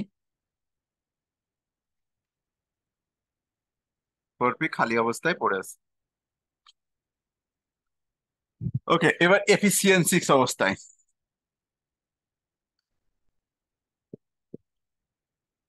3- অবস্থায়। তাহলে 6টা cyanide ligand, strong field ligand. Strong field ligand আসলে তোমরা কি হয়ে যাবে? বুয়েটের ফ্রেন্ড নিয়ে গল্প করতেছিল, 5 জন আছে কিন্তু এখন, বুয়েট থেকে 2 জন আসছে আর তোমরা 3 জন। তো বুয়েটের ফ্রেন্ড নিয়ে যেহেতু গল্প করতেছো, সিনিয়র সায়ানাইড ভাই এসে দেখলো কি যে বাইরের 2টা ছেলে এসে এরা গল্প করতেছে, জিজ্ঞাসা করলো এ কে তোদের এ? বলে ভাই আমার ফ্রেন্ড, না এরা বুয়েটে চান্স পাইছে। বুয়েটে চান্স পাইছে? ও তাদের খুব ভালো, বুয়েটে চান্স পাইছে, তা তোমরা কেমন আছো? ভালো আছি ভাই। আচ্ছা ঠিক আছে বসো। তো 5 জন যেহেতু আসো, 5 জনকে বললো এই যে 2 জন এভাবে আসো, আর একজন তোমরা বললো কি ভাইয়ের জন্য একটু জায়গা দেয়, এদিকে একটু সরে আয়। তাই 5 জন থেকে 3 জন হলো এরকম, একটা একটা ঘরে 2 জন থাকা যায়, 2 জন এরকম বসছো আর একজন এরকম ভাবে বসছো। আর 2টা ঘর কার জন্য ছেড়ে দিছো? এই যে সায়ানাইড ভাইয়ের জন্য ছেড়ে দিছো। সায়ানাইড ভাইয়ের জন্য কেন ছেড়ে দিছো? যা খাবা ভাই বিল দেবেন। তো সায়ানাইড ভাই বললো ঠিক আছে বয়, আর কি খাবি খা, ক্যান্টিন থেকে যা খাবি খা, যা খাবি চাই এই তোমরা। আর বুয়েটের 2টা যেটা আছে, তোমরা যা নিবা নাও, সমস্যা নাই, যা খাও খাও। আর 2টা ঘরে এই যে তোমাদের টেবিলে কিন্তু কে ঢুকে বসে পড়ছে? সায়ানাইড 2টা ভাই, তোমাদের জন্য মঙ্গল, কারণ যা খাবা সব বিল দিবে। ওকে, এই জায়গায় আসো। টোটাল সায়ানাইড কিন্তু 6টা, তা 2টা তো তোমাদের টেবিলে বসছে, 4s ফাঁকা আছে, 4s এ যে একটা সায়ানাইড ভাই বসে যাবে। 4p ফাঁকা আছে,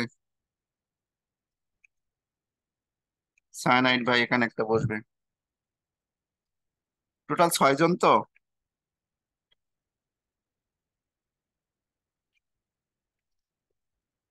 টোটাল 6 জন তো এইভাবে বসে পড়বে। তাহলে 6 জন কোথায় কোথায় বসছে খেয়াল করো। এই হলো আমাদের 2টা, 3টা, 4টা, 5টা, 6টা। তাহলে এর সংকরণটা কি? এর সংকরণটা খেয়াল করো যে ডি আগে, তাহলে D2, এস কয়টা? 3টা, D2sp3। আর এটা ডায়াচুম্বকীয় নাকি প্যারাচুম্বকীয়? দেখো এই জায়গাটায় বেজোর ইলেকট্রন আছে, বেজোর ইলেকট্রন থাকলে আমাদের সম্পর্ক কি ছিল?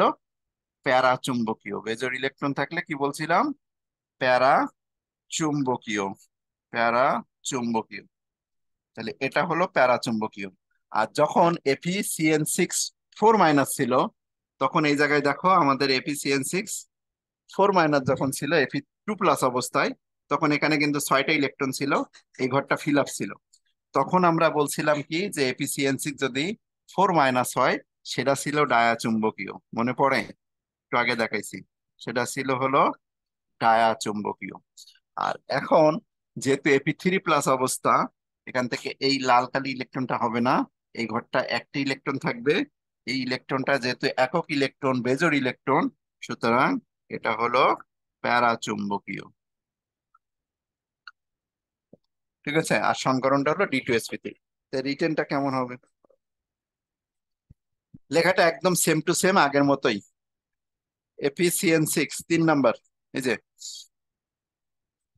Fe(CN6) 3-, তাহলে কেন্দ্রীয় প্রথমে হেডিং লাইন, কেন্দ্রীয় Fe2+ আয়নের সাথে 6টি লিগ্যান্ড সন্নিবেশ বন্ধন দ্বারা আবদ্ধ হয়ে হেক্সাসায়ন ও ফেরেট 3+ জটিল আয়নটি গঠন করে এফিন গ্রাউন্ড অবস্থায়। আর এই যে একটা ইলেকট্রন বেজোর আছে, এখানে একটা ইলেকট্রন এই যে বেজোর থাকার কারণে এটা অবশ্যই কি আয়নটি ডি অরবিটালে একটি বেজোর ইলেকট্রন থাকে, এটা হলো প্যারাচুম্বকীয়, প্যারাম্যাগনেটিক। আর সংকরণ D2sp3 আকৃতি অষ্টতলকীয়। অ্যান্সার শেষ। তাহলে খুবই সিম্পল এই প্রশ্নের অ্যান্সার। এই প্রশ্নটা কিভাবে ভার্সিটিতে এই বোর্ড পরীক্ষাতে আসছে আমরা সেটা একটু তোমাদের দেখাবো। দেখো আমরা যেটা পড়ছি, এই আয়নের গঠন, সিঙ্গেল আয়নের গঠন প্রথমে আসছে। দেখো যে এই ওই প্রশ্ন করছি, এই আয়নের গঠন ও চুম্বক ধর্ম ব্যাখ্যা করো, আসলে যে কোনো একটা আসবে। আসছে হলো সিলেট বোর্ড 2023 5-এর ঘর। তো আমরা একটু প্রশ্ন দেখাই দিই।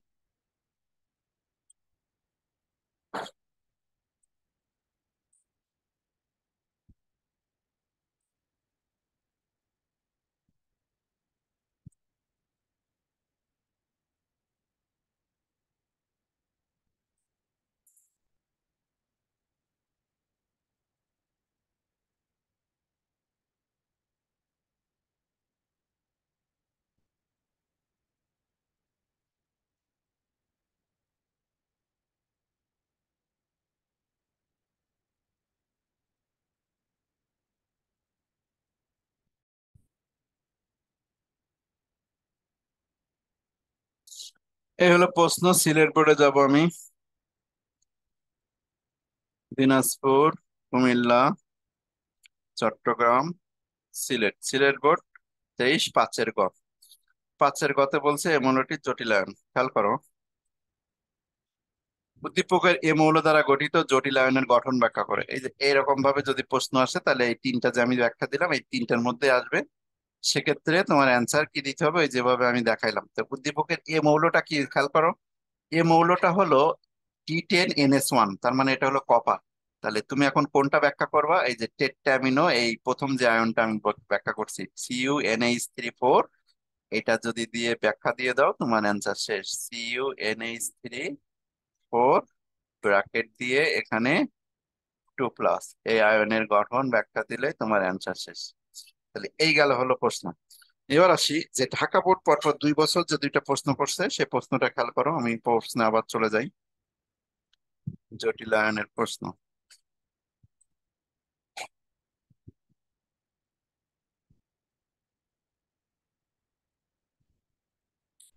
আচ্ছা, প্রশ্নটা ছিলাম না, থেকে আসলো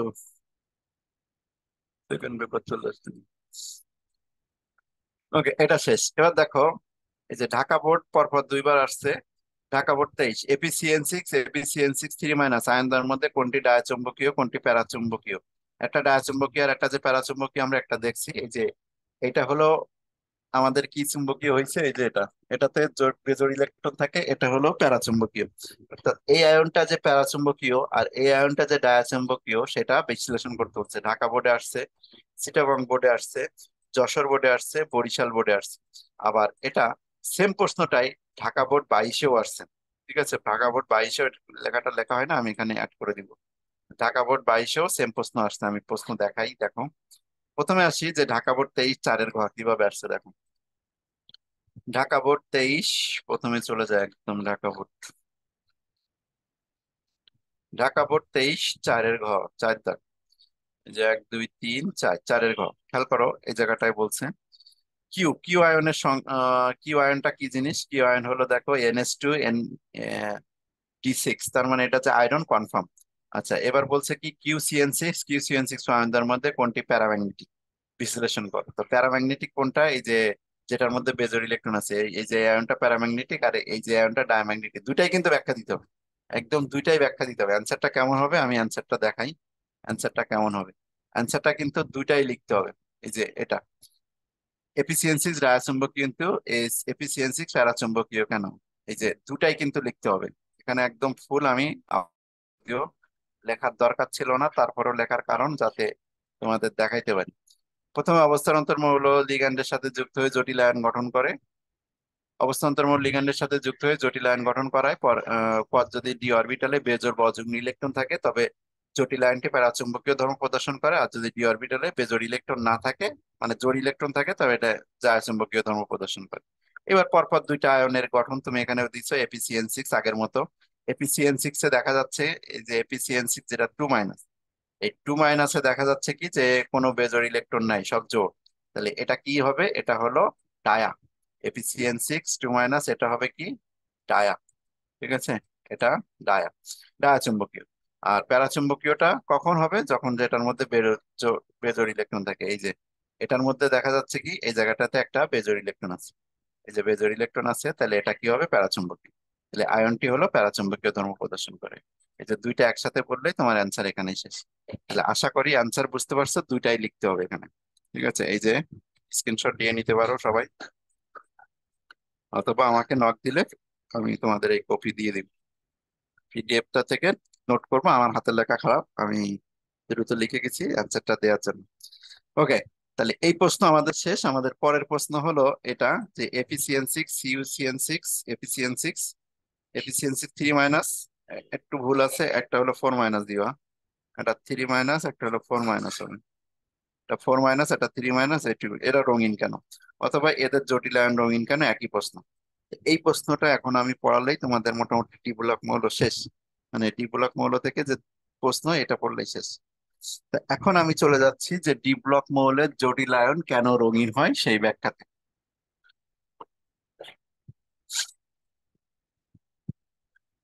প্রশ্নটা ঠাড়া মুখস্থ রাখতে হয়, অতটা কঠিন না, যদি মুখস্থ করে এক দুইবার খাতায় প্র্যাকটিস করে লেখো, পরীক্ষার হলে লিখে আসা যায়। এখন আসি, আমরা একটু ডি ব্লক নিয়ে আলোচনা করব, ডি অরবিটাল নিয়ে।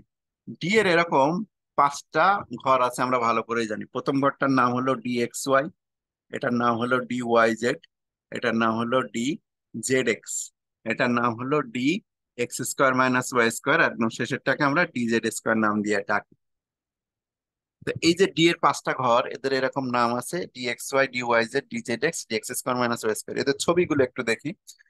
এই ছবিগুলো কেন প্রয়োজন? ছবিগুলো আমাদের প্রশ্নের ব্যাখ্যার জন্য প্রয়োজন, যদিও প্রশ্ন যখন লিখবা তখন ছবিগুলো প্রয়োজন পড়বে না।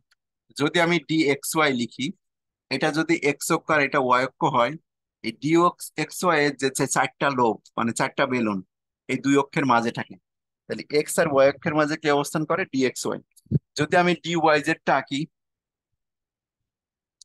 এটা হলো d y z. Y z টা আঁকলে এটা যদি ওয়াই অক্ষ দিই আর এটা যদি জেড অক্ষ দিই, তাহলে ওয়াই আর জেড অক্ষের মাঝখানে চারটা লোব, মানে চারটা বেলুন এভাবে থাকে। তাহলে ডি এক্স ওয়াই, এটা হলো ডি ওয়াই জেড এর চিত্র। আমি যদি ডি জেড এক্স এর চিত্র আঁকি, ডি জেড এক্স, তাহলে এটা ধরো জেড অক্ষ আর এটা এক্স অক্ষ, এই এক্স অক্ষ আর জেড অক্ষের ঠিক মাঝ বরাবর কে থাকে? ডি জেড এক্স থাকে।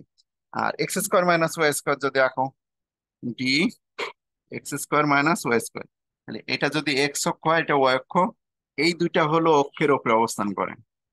খেয়াল করো আগের গুলোর সাথে এটা ডিফারেন্স এখানেই।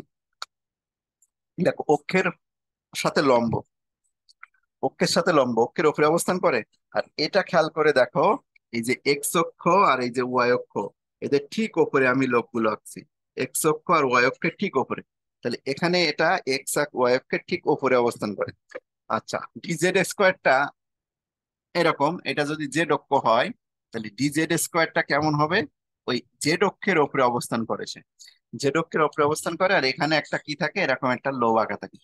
তাহলে এই যে পাঁচটা চিত্র আমি কেন আঁকলাম, এর আঁকার একটাই কারণ, আমার ব্যাখ্যাতে এটা বোঝানোর জন্য প্রয়োজন পড়বে, যদিও ব্যাখ্যার মধ্যে তোমার এই চিত্র দেওয়ার দরকার নেই। D x y, d y z, d z x, d x square minus y square আর ডি জেড স্কোয়ার। তাহলে এক্স ওয়াই, ওয়াই জেড আর জেড এক্স এভাবে থাকলো। X square minus y square, সেটা কি? এক্স অক্ষ ওয়াই অক্ষের উপর অবস্থান করবে, ডি জেড স্কোয়ার জেড অক্ষের উপর অবস্থান করবে। এবার আমি তোমাদের একটা গল্প শোনাবো। গল্পটা হলো কি, ট্রেন লাইন নিয়ে গল্প। ট্রেন লাইনের উপরে তুমি যদি দাঁড়ায় থাকো, একটা ট্রেন যদি আসে তাহলে কি ঘটনা ঘটবে, আর যদি তোমার ট্রেনের পাশে দাঁড়ায় থাকো তাহলে কি ঘটনা ঘটবে। এই তিনটা পাঁচটা অরবিটালের মধ্যে ট্রেন লাইনের উপরে দাঁড়ায় আছে কে কে, দেখো তো। ডি এর যে পাঁচটা, পাঁচটা তো ডি এর অরবিটাল। এইটা হলো আমাদের সেই ট্রেন লাইন। ট্রেন লাইনে এরকম তিনটা দাগ থাকে। তো এই ট্রেন লাইনের উপরে দিয়ে এখান থেকে একটা ঝকঝক ঝকঝক করে একটা ট্রেন আসতেছে। ট্রেনের চিত্র তো আমি ভালো পারি না, এটা ধরো একটা ট্রেন। তাহলে এই ট্রেনটা কি এই বগির ওপর দিয়ে, এই লাইনের ওপর দিয়ে যাবে। তো এই লাইনের উপরে অবস্থান করে কোন দুইজন? লাইনের উপরে দাঁড়ায় আছে হলো দুইজন, এই যে এখানে d x square minus y square কিন্তু এই লাইনের উপরে দাঁড়ায় আছে, আর ডি জেড স্কোয়ার এই লাইনের উপরে দাঁড়ায় আছে। তাহলে দুইজন হলো এই লাইনের উপরে দাঁড়ায় আছে, এই যে লাইনের উপরে, লাইন বলতে এক্স আর ওয়াই অক্ষের উপরে অবস্থান করতেছে। মানে এগুলো হলো এক্স ওয়াই জেড অক্ষ, এটা হলো এক্স ওয়াই জেড অক্ষ, আর এক্স ওয়াই জেড অক্ষের উপরে অবস্থান করে কে? এই দুইজন। এই যে এক্স ওয়াই অক্ষ আর জেড অক্ষের উপরে, দেখো এটা হলো এক্স অক্ষ, এটা ওয়াই অক্ষ, তার উপরে অবস্থান করতেছে। আর জেড অক্ষের উপরে অবস্থান করতেছে। D x square minus y স্কোয়ারের যে লোব গুলো এই লাইনের উপরে থাকে। আর লাইনের নিচে এইগুলো কোথায় থাকে? নিচে থাকে, d x y, d y z, d z x, এরা লাইনের নিচে থাকে, মানে লাইনের উপরে থাকে না। দেখো লাইন ছাড়া নিচে অবস্থান করতেছে, মানে লাইনের ওপরে না, লাইন ছাড়া নিচে, এই যে লাইন ছাড়া নিচে, এই লাইন ছাড়া নিচে, লাইন ছাড়া যেহেতু নিচে, এদেরকে আমরা একটু নিচে রাখলাম, d x y, d y z, d z x. এইটুকু কথা আগে মনে রাখো আপাতত, তাহলে আমাদের ব্যাখ্যা দেওয়াটা সহজ হবে।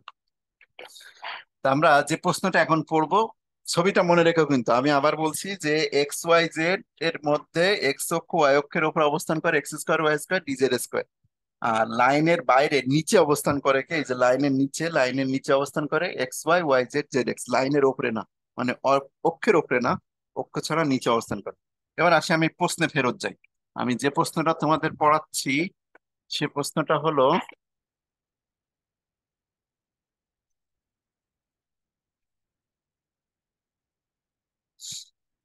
এই যে এটা, CONH3 ApCN6 রঙিন কেন, অথবা অবস্থানান্তর মৌলের জটিলায়ন রঙিন হয় কেন। খুবই খুবই ইম্পর্টেন্ট প্রশ্ন, আসার মতো। এখনো পর্যন্ত দেয় নাই, কিন্তু যে কোনো সময় দিতে পারে, এই জন্য এটা পড়ে যেতেই হবে। আর এই 4 নাম্বার আর 5 নাম্বার প্রশ্ন কিন্তু সেম, 4 নাম্বার আর 5 নাম্বার প্রশ্ন সেম। ওকে, তা আমি চলে যাচ্ছি আমার প্রশ্নের অ্যান্সারে। প্রথমত আসি আমি যে লিগ্যান্ড গুলো, লিগ্যান্ড গুলো হলো ট্রেন, এই ট্রেন গুলোকে আমরা লিগ্যান্ড বলবো, এই ট্রেন গুলো হলো লিগ্যান্ড। ট্রেন গুলো হলো লিগ্যান্ড, মানে ট্রেন, এক একটা লিগ্যান্ড এক একটা ট্রেন, ঠিক আছে। সায়ানাইড একটা ট্রেন, এই যে সায়ানাইড একটা ট্রেন, NH3 হলো ট্রেন, এগুলো ট্রেন। এরা কোন বরাবর আগাইতে থাকে, ট্রেন কি ফাঁকা রাস্তা দিয়ে চলে, লাইনের নিচে চলে, মানে ট্রেন লাইনের ওপর দিয়েই চলে। ওকে, তাই এরা লাইনের ওপর দিয়ে চলতেছে। তো প্রথমত ডি অরবিটাল গুলো কিরকম, যে এটা হলো 5টা ডি অরবিটাল, অবস্থানন্তর ধাতুর সব সময় ফাঁকা ডি অরবিটাল থাকে, এই ডি অরবিটাল। এই ডি অরবিটালের মধ্যে কে কে আছে, ডি এক্স ওয়াই আছে, ডি ওয়াই জেড আছে, ডি জেড এক্স আছে, d x square minus y square আছে, ডি জেড স্কোয়ার আছে। তা এই যে মধ্যে, এগুলোর মধ্যে কিছু ডিফারেন্স আছে কি, যে এর মধ্যে এই যে লাইনগুলোর মধ্যে 3টে এরকম লাইনের উপরে অবস্থান করে, এই সরি 2টা লাইনের উপরে অবস্থান করে, আর এই 3টা হলো লাইনের নিচে অবস্থান করে। সাধারণ অবস্থায় কিন্তু এদের এই জিনিসটা বোঝা যায় না, এদিকে যদি আমি শক্তি বলি, এটা হলো যদি শক্তি বলি, সাধারণ অবস্থায় এরা এভাবে থাকে, এদের মধ্যে শক্তির কোনো পার্থক্য নাই।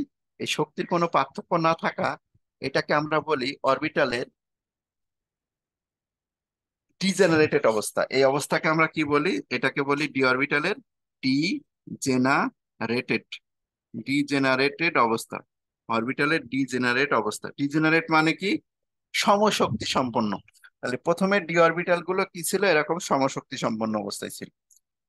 ডি এর যে 5টা ঘর, ট্রেন আসছে, লিগ্যান্ড আসছে, এবার এবার অবস্থানান্তর ধাতুর সাথে লিগ্যান্ড আসছে কেন, কারণ লিগ্যান্ড হলো, যেহেতু জটিল আয়ন গঠন হবে, জটিল আয়ন গঠন হবে, জটিল আয়ন গঠন হওয়ার জন্য লিগ্যান্ড আসছে। লিগ্যান্ড গুলো কোন বরাবর আসবে, ট্রেন লাইন বরাবর আসবে।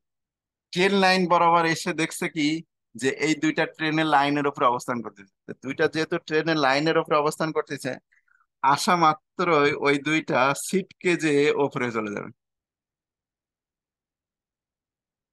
এই যে d x square y square কেন, ধরো তুমি ট্রেনের লাইনে দাঁড়ায় আছো, আর তোমার ফ্রেন্ড লাইনের নিচে দাঁড়ায় আছে, ট্রেন এসে তোমাকে একটা ধাক্কা মেরে একদম মানে আকাশে তুলে দেবে। তো এখানে এসে ঠিক এই কাজটাই করলো, এই যে ট্রেন লাইনে দাঁড়াইছিল কে কে, x square y square d z square, মানে লিগ্যান্ড, লিগ্যান্ড এসে কি করলো, অক্ষ বরাবর আসছে, মানে লাইন বরাবর এসে তোমাকে ধাক্কা মেরে উপরে পাঠিয়ে দিচ্ছে। আর নিচের দিকে যেগুলো আছে ওই 3টা, যেহেতু তোমরা আর 3জন কি লাইনের ওপরে ছিল না, ভালো মানুষ লাইন ছেড়ে সাইড দিয়ে দাঁড়ায় আছে, তাহলে এই যে 3জন, এই 3জন কিন্তু লাইনের নিচে থাকবে, d x y d y z d z x. তাহলে এই সিচুয়েশনটা কেন তৈরি হলো, লিগ্যান্ড আসলে, মানে লিগ্যান্ড মানে ট্রেন, তো সমস্যাটা হয়েছে কি, এই দুটো একই লাইন আঁকবা,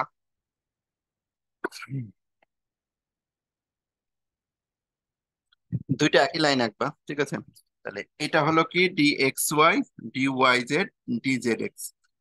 তাহলে এইরকম কেন ভেঙে গেল, ভেঙে যাওয়ার কারণ হলো কি, একটা ট্রেন আসছে, ট্রেন কি লিগ্যান্ড আসছে, তাহলে লিগ্যান্ড আসার কারণে 2টা যেহেতু লাইনের উপরে অবস্থান করতেছিল, বগির উপরে, ঠিক আছে, এই যে 2টা d x square y square d z square যেহেতু লাইনের উপরে অবস্থান করতেছিল, ওই 2টাকে ঠেলা মেরে, মানে ঠেলা মারা তো দূরে থাক, এমন জোরে ধাক্কা মারছে যে আকাশে উঠে গেছে। এই জন্য 2টা এই যে আকাশে উঠে গেছে।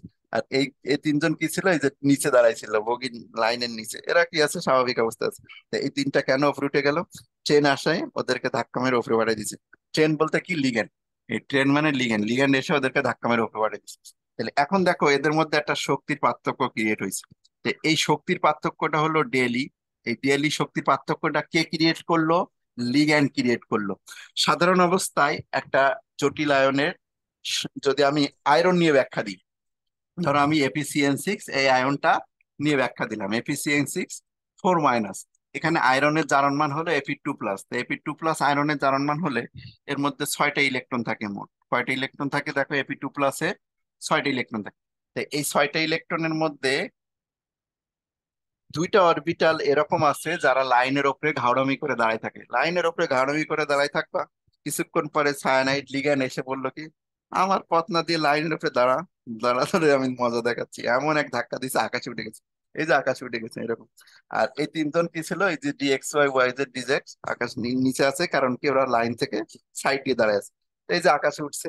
আর এদের মধ্যে একটা শক্তির যে পার্থক্য হয়েছে, এই পার্থক্যটাকে বলি আমরা নন ডিজেনারেট অবস্থা। নন ডিজেনারেট অবস্থা। তো এই নন ডিজেনারেট অবস্থা কে ক্রিয়েট করলো? লিগ্যান্ড ক্রিয়েট করলো। লিগ্যান্ড মানে ট্রেনটা ক্রিয়েট করলো। তাহলে লিগ্যান্ড যখন এরকম এপিসিএন 6 আসবে, তখন এরকম ডি অরবিটালের শক্তির ঊর্ধ্বমুখী আর নিম্নমুখী একটা ভাগ হয়ে যাবে। এই শক্তির ঊর্ধ্বমুখী একটা নিম্নমুখী ভাগটা হওয়ার কারণটা কি? কারণ লাইনের উপরে দাঁড়াইছিল দুইজন, X² Y² আর DZ²। লাইনের উপরে দাঁড়াইছিল, এক ধাক্কা মেরে আকাশে বাড়াই দিচ্ছে, এই যে আকাশে উঠে গেছে। আর এগুলো লাইনের নিচে ছিল, এর জন্য এদের কোনো সমস্যা নেই। টোটাল ইলেকট্রন ছিল কয়টা? 6টা। তা ওরা যখন আকাশে গেছে তখন বলতে চাচ্ছে কি, যে আমরা আকাশে যাই কিন্তু ইলেকট্রন গুলো তোমাদের কাছে দিয়ে যায়। তাহলে ইলেকট্রন গুলো, এই যে 6টা ইলেকট্রন নিচের ঘরে থেকে যাবে।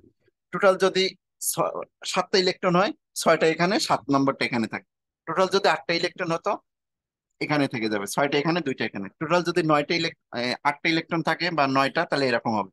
তাহলে এরকম যে কেন হলো? কারণ কি, এখানে 6টা ইলেকট্রন ছিল বলে 6টা দিবে। আগে নিচের গুলো ফিল আপ করে পরে উচ্চতায় ফিল আপ করতে হবে। ওকে। তাহলে এই ঊর্ধ্বমুখী নিম্নমুখী ভাগে ভাগ করে ফেললো কে? সায়ানাইড লিগ্যান্ডটা। সায়ানাইড লিগ্যান্ডটা একটা ঊর্ধ্বমুখী নিম্নমুখী ভাগ করলো, কারণ সায়ানাইড লিগ্যান্ডটা হলো একটা ট্রেন। এটা হলো ট্রেন। কে ট্রেন? Cyanide train. এই সায়ানাইড ট্রেনটা এসে এই দুইটাকে কোথায় পাইলো? বগি লাইনের ওপরে পাইছে। তোমাকে এমন জোরে ধাক্কা মারছো, তুমি আকাশে উঠে গেছো। এই যে আকাশে উঠে গেছে কোন দুইটা? DX² Y² DZ²।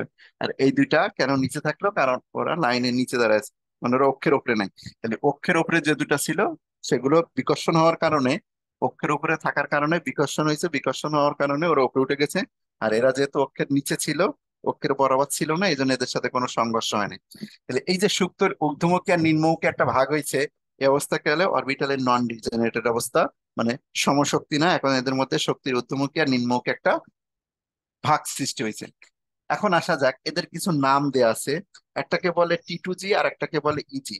এই যে উপরে উচ্চ কক্ষপথ যেটা, এই উচ্চ কক্ষপথটাকে নাম দেওয়া হয়েছে ইজি কক্ষপথ, মানে ইজি। ইজি মানে হলো উচ্চতা। আর নিচেরটার নাম দেওয়া হয়েছে T2G। জাস্ট দুইটার নাম। নিচের সারিতে যে চিন্তা আছে, এদের নাম দেওয়া হয়েছে T2G, মানে নিম্ন কক্ষপথে আছে যে, আর যে উপরে আছে তার নাম দেওয়া হয়েছে ইজি। তাহলে প্রথমত যখন আয়রন, শুধু আয়রন ছিল, তখন এই অবস্থায় ছিল।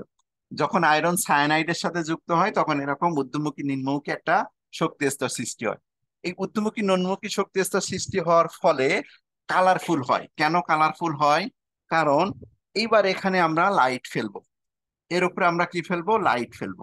যদি এই জটিল আয়নটার উপরে এখন লাইট ফেলি, তাহলে এই জটিল আয়নটার তরঙ্গ দৈর্ঘ্য, এই যে একটা তরঙ্গ দৈর্ঘ্য, আর এই যে লাইটের তরঙ্গ দৈর্ঘ্য, এই দুই তরঙ্গ দৈর্ঘ্য যদি মিলে যায়, তখন ওই তরঙ্গ দৈর্ঘ্যের সাথে এই তরঙ্গ দৈর্ঘ্য মিলে যাওয়ার কারণে ইলেকট্রন গুলো লাভ, সেই শক্তিটা শোষণ করবে, লাভ দিয়ে এখানে যাবে, লাভ দিয়ে এখানে যাবে। হ্যাঁ, এই তরঙ্গ দৈর্ঘ্য মানে তুমি যে লাইট ফেলছো, সেই লাইটের তরঙ্গ দৈর্ঘ্য আর এই যে শক্তি স্তরের পার্থক্যের তরঙ্গ দৈর্ঘ্য যদি সমান হয়, তখন এই ইলেকট্রন গুলো ওই শক্তি শোষণ করে নিম্ন শক্তি স্তর থেকে উচ্চ শক্তি স্তরে যাবে। আর যখন ফিরে আসবে, উচ্চ শক্তি স্তরে যাবে, তখন আলোর অবশিষ্ট আলো আমাদের চোখে প্রতিফলিত হবে। এটা অনেকের বুঝতে একটু অসুবিধা হচ্ছে, আমি এখানে বলি। ধরো আমি লাল আর নীল আলো ফেলবো। লাল প্লাস নীল আলো দুইটা মিলে যে কালারটা হয়, সেই কালারের বর্ণটা আমি এখানে ফেলবো। এই লাল আলোর তরঙ্গ দৈর্ঘ্য আর এই তরঙ্গ দৈর্ঘ্যটা সেম। ধরো লাল আলোর তরঙ্গ দৈর্ঘ্য আমরা বললাম এটা 700 ন্যানোমিটার। আর এই যে ঊর্ধ্বমুখী নিম্নমুখী যে শক্তি স্তর সৃষ্টি হয়েছে, এটার তরঙ্গ দৈর্ঘ্য 700 ন্যানোমিটার। তাহলে দুইটা তরঙ্গ দৈর্ঘ্য সেম হওয়ার কারণে এই ইলেকট্রন গুলো এই লাল আলোটা শোষণ করবে। লাল আলোটা শোষণ করে এই ইলেকট্রন গুলো উচ্চ কক্ষপথে যাবে। আর শোষণ হবে না কোনটা? এই নীল আলোর তরঙ্গ দৈর্ঘ্য ধরো নীল আলো কত থাকে, 450। ইন্ডিগো বা নীল ধরো এটা 424 থেকে 450, আমি ধরলাম 450 তরঙ্গ দৈর্ঘ্য। তাহলে এই নীল আলোর তরঙ্গ দৈর্ঘ্যটা হলো 450। তাহলে দুইটা তরঙ্গ দৈর্ঘ্যের আলো ফেলতেছি আমি, একটা লাল একটা নীল, দুইটা একসাথে করলে লাল আর নীল মিলে যে কালারটা হয়, ওই লাল আর নীল মিলে একটু গাঢ় কালার, ওই লাল আর নীল মিলে যে কালারটা আমি এখানে ফেললাম। ফেলার ফলে এই তরঙ্গ দৈর্ঘ্য 700 আর এই তরঙ্গ দৈর্ঘ্য যেহেতু 700 মানে সঙ্গতিপূর্ণ, তখন ইলেকট্রন গুলো বলবে কি, যেহেতু আমার সাথে এই তরঙ্গ দৈর্ঘ্য মিলে গেছে, ইলেকট্রন গুলো ওই তরঙ্গ দৈর্ঘ্যটাকে, শক্তিটাকে শোষণ করে উচ্চ শক্তি স্তরে যাবে। উচ্চ শক্তি স্তরে গেল। আর এই নীল আলোটা তরঙ্গ দৈর্ঘ্যের সাথে দেখো এটা মেলে না, এই 700 আর 450 যেহেতু তরঙ্গ দৈর্ঘ্য মেলে না, এই নীল আলোটা আর এখানে শোষণ হবে না, তখন এই নীল আলোটা আমরা দেখতে পাবো। সঙ্গতিপূর্ণ কালার যারা এখনো বোঝো নাই তাদের আরো একটু ব্যাখ্যা দিই। ধরো এটা একটা পরমাণুর কক্ষপথ। এখানে তোমার -4 ইলেকট্রন ভোল্টের কক্ষপথ আছে, -7 ইলেকট্রন ভোল্টের কক্ষপথ আছে। আর তুমি একটা -8 ইলেকট্রন ভোল্টের ও কক্ষপথ আছে। তুমি একটা লাইট ফেলবা, সেই লাইটটা ধরো লাল, এই লাল আলোর তরঙ্গের এই শক্তির মানটা ধরলাম -4 ইলেকট্রন ভোল্ট। এই লাল আলোটা যেই ফেলবা সাথে সাথে এই কক্ষপথে ইলেকট্রনটা ওই শক্তিটা শোষণ করে পর এখানে চলে যাবে, কারণ কি 4 থেকে সে কোথায় গেছে, 8-এ চলে যাবে। ঠিক আছে, এটা প্লাস হবে। তাহলে এই যে 4 থেকে ইলেকট্রনটা এখন কোথায় গেল, এই যে 8-এ চলে গেল। তাহলে 8-এ কেন গেছে, কারণ শেষ হলো শক্তি কি করবে, শোষণ করবে। কিন্তু আমি যদি একটা 6 ইলেকট্রন ভোল্টের শক্তি ফেলি, 6 ইলেকট্রন ভোল্ট, দেখো 6 ইলেকট্রন ভোল্টের শক্তির কোনো কক্ষপথ নাই, সুতরাং এই 6 ইলেকট্রন ভোল্টের শক্তি এখানে ফেললে ওটা শোষণ হবে না, সোজা ভেদ করে চলে যাবে। এটা এখানে এই ঘটনাই ঘটছে, যে লাল আলোর তরঙ্গ দৈর্ঘ্যের সাথে এই তরঙ্গ দৈর্ঘ্য যেহেতু মিলে যায়, তখন লাল আলোটা তরঙ্গ দৈর্ঘ্যের শক্তিটা শোষণ করে ইলেকট্রন গুলো উচ্চ কক্ষপথে যায়, আর অবশিষ্ট নীল আলোটা আমাদের চোখে প্রতিফলিত হবে। এই হলো সঙ্গতিপূর্ণ কালার। এটার বর্ণনাটা এখন আমি পড়ে শোনাই দিব, কেন এই ঘটনা ঘটছে। সিম্পল ঘটনা, বেশি কিছু না। প্রথমত কেন এরকম ঊর্ধ্বমুখী নিম্নমুখী ভেঙে যায় সেটা বলতে হয়। দ্বিতীয়ত এই আলোটা কিভাবে পড়ে, এই আপাতিত আলোর সাথে তরঙ্গ দৈর্ঘ্যের সাথে এই তরঙ্গ দৈর্ঘ্য যদি মিলে যায়, তাহলে ইলেকট্রন শক্তি শোষণ করে উচ্চ কক্ষপথে যায়, আর অবশিষ্ট আলোটা আমাদের চোখে প্রতিফলিত হয়। এই হলো মেন 3টা লাইন। এই 3-4টা লাইন যদি দিতে পারো তোমার অ্যান্সার হয়ে যাবে। আচ্ছা, আমরা অ্যান্সারটা পড়ে শোনাই যে কি ঘটনা ঘটছে, অনেক সময় ধরে ব্যাখ্যা ট্যাখ্যা দিছি। যে মৌল, আমি এটার ব্যাখ্যা দিচ্ছি। অবস্থান্তর মৌল আয়রন ক্যাটায়ন Fe2+ আয়নে অসম্পূর্ণ ডি অরবিটাল থাকে বলে এটি রঙিন হয়। এটা হলো প্রথম একটা লাইন। এরপরে ক্রিস্টাল ভিল মতবাদ অনুসারে জটিল আয়নে গঠনকালে লিগ্যান্ডের এলপি ইলেকট্রনের অরবিটাল Fe2+ আয়নের নিকটবর্তী হলে 5টি ডি অরবিটালের মূলত, ওই যে যে কথাটা আমি বলছিলাম, এক্স ওয়াই জেড অক্ষ বরাবর থাকা। এক্স ওয়াই জেড অক্ষ বরাবর কোন তিনটা ছিল, এই যে এক্স ওয়াই জেড অক্ষ বরাবর অক্ষের উপরে অবস্থান করতেছিল কোনটা, এই যে দুইটা। এই কথাটাই কিন্তু আগে বলছে, আয়নের নিকটবর্তী হলে ক্রিস্টাল ফিল্ড মতবাদ অনুসারে জটিল আয়ন গঠনকারী লিগ্যান্ডের এলপি ইলেকট্রন অরবিটালটি Fe2+ আয়নের নিকটবর্তী হলে 5টি ডি অরবিটালের মূলত এক্স ওয়াই জেড অক্ষ বরাবর থাকা dx² y² dz² অরবিটালের ইলেকট্রন লিগ্যান্ডের এলপি ইলেকট্রন দ্বারা অধিকতর বিকশিত হয়। এটা কেন বিকশিত হয়, কারণ কি বলছিলাম, ওই যে ট্রেন লাইনের উপরে দাঁড়ায় থাকে, ট্রেন লাইনের উপরে দাঁড়ায় থাকবা আর লিগ্যান্ড এসে তোমাকে ধাক্কা মারবে না, সেটা তো হবে না, তো এটাই। তাহলে অক্ষ বরাবর থাকা dx² y² dz² orbital electron দ্বারা এলপি ইলেকট্রন দ্বারা অধিকতর বিকশিত হয়। কেন বিকশিত হয়, কারণ অক্ষের উপরে দাঁড়াইছিল, অক্ষের উপরে দাঁড়াইছিল বলে তারা অধিক বিকশিত হয়। এরপরে চলে যায়, এই বিকর্ষণের কারণে 5টি ডি অরবিটালের শক্তির মধ্যে সামান্য ঊর্ধ্বমুখী ও নিম্নমুখী পার্থক্য ঘটে। একে অরবিটাল সমূহের নন ডিজেনারেটেড অবস্থা বলা হয়। নন ডিজেনারেটেড অবস্থা কোনটা, এই যে এই যে ঊর্ধ্বমুখী নিম্নমুখী পার্থক্য সৃষ্টি হয়েছে, এটাকে বলতেছি আমরা অরবিটালের নন ডিজেনারেটেড অবস্থা। এমত অবস্থায় দুই শক্তি স্তরের মধ্যে যে পার্থক্য হয়, মানে যে শক্তির পার্থক্য হয় ডেলি, তা যদি দৃশ্যমান আলোর বর্ণালীর নির্দিষ্ট তরঙ্গ দৈর্ঘ্যের সাথে সঙ্গতিপূর্ণ হয়, তবে নিম্ন শক্তির T2G সেটের ইলেকট্রন, এই যে T2G সেট থেকে ইলেকট্রন, নিম্ন শক্তির T2G থেকে ইলেকট্রন ওই আলো শোষণ করে উচ্চ শক্তির ইজি সেটের অরবিটালে যায় এবং আলোর অবশিষ্ট তরঙ্গ দৈর্ঘ্যের রং আমাদের চোখে প্রতিফলিত হয়, অর্থাৎ অবস্থানত ধাতুর Fe2+ আয়ন রঙিন হয়। তাহলে এই হলো আমাদের অ্যান্সার শেষ। তাহলে খুবই সিম্পল একটা অ্যান্সার, যে কেন এরকম ফাঁকা সৃষ্টি হয়, কয়েকটা লাইন। প্রথমে হলো অক্ষের উপরে দাঁড়াইছিল বলে তোমাদের খাতায় দিয়ে উপরে পাঠাই দিছে। দেখো এখান থেকে এলপি ইলেকট্রন Fe2+ আয়নের নিকটবর্তী হলে 5টি ডি অরবিটালের মূলত এক্স ওয়াই জেড অক্ষ বরাবর থাকে কি এক্স ওয়াই, এই দুইটা হলে অক্ষের উপরে অবস্থান করে। তো অক্ষের উপরে অবস্থান করার কারণে ওদেরকে ধাক্কা মেরে উপরে পাঠাই দিছে। এই যে ধাক্কা মেরে তুই নিম্নমুখী পার্থক্য, ঊর্ধ্বমুখী আর নিম্নমুখী পার্থক্য ঘটে। ঊর্ধ্বমুখীটার একটা নাম দেওয়া হয়েছে এই যে x y y z z x. এই x y y z z x কে T2G বলতেছে, আর ঊর্ধ্বমুখী যে X² Y² ইজি, এটার একটা নাম দেওয়া হয়েছে ইজি, অরবিটালের সেট বলা হয়। কারণ এমত অবস্থায় দুটি শক্তি স্তরের মধ্যে যে পার্থক্য ডেলি হয় তা যদি দৃশ্যমান আলোর বর্ণালী তরঙ্গ দৈর্ঘ্যের সাথে সঙ্গতিপূর্ণ হয়, তবে নিম্ন শক্তির ইলেকট্রন থেকে এই নিম্ন শক্তি T2G, নিম্ন শক্তিটার নাম দেওয়া হয়েছে T2G, নিম্ন শক্তির নামটা দেওয়া হয়েছে T2G, আর উচ্চ শক্তির নামটা দেওয়া হয়েছে ইজি। T2G থেকে ইলেকট্রনটা ওই শক্তি শোষণ করে উচ্চ শক্তি স্তরে যাবে, আর আলোর অবশিষ্ট বর্ণালী আমাদের চোখে প্রতিফলিত হবে। এই কারণে অবস্থানান্তর ধাতুর জটিলায়ন রঙিন হয়। এখন উদ্দীপক অনুসারে আমাদের কিছু জিনিস চেঞ্জ করতে হবে। উদ্দীপক অনুসারে জিনিস চেঞ্জ করা কি, এই যে এটাতে যেহেতু আয়রন আছে, খেয়াল করো আমাদের অ্যান্সার যেহেতু আমরা আয়রন নিয়ে লিখছি, আয়রনে কয়টা ইলেকট্রন থাকে? 6টা। Fe2+ আয়নে 6টা। এ কারণে এই জায়গাটায় তুমি যখন ফিল আপ করছো এই ঘরটা, 6টা দিয়ে ফিল আপ করছো। কয়টা দিয়ে ফিল আপ করছো? 6টা দিয়ে। এখন যদি তোমার পরীক্ষাতে কপার আয়ন রঙিন হয় কেন? যদি তোমার আসে যে CuNH3 2+, CnH3 4 ব্র্যাকেট দিয়ে 2+, যদি পরীক্ষাতে আসে যে এটা রঙিন হয় কেন? বর্ণনা একদম সেম টু সেম হবে, শুধুমাত্র চেঞ্জ হবে কোথায়, যে কপার আয়নের 10 কয়টা ইলেকট্রন থাকে, Cu2+-এ কয়টা ইলেকট্রন থাকে? Cu2+-এ ডি অরবিটালে 9টা ইলেকট্রন থাকে।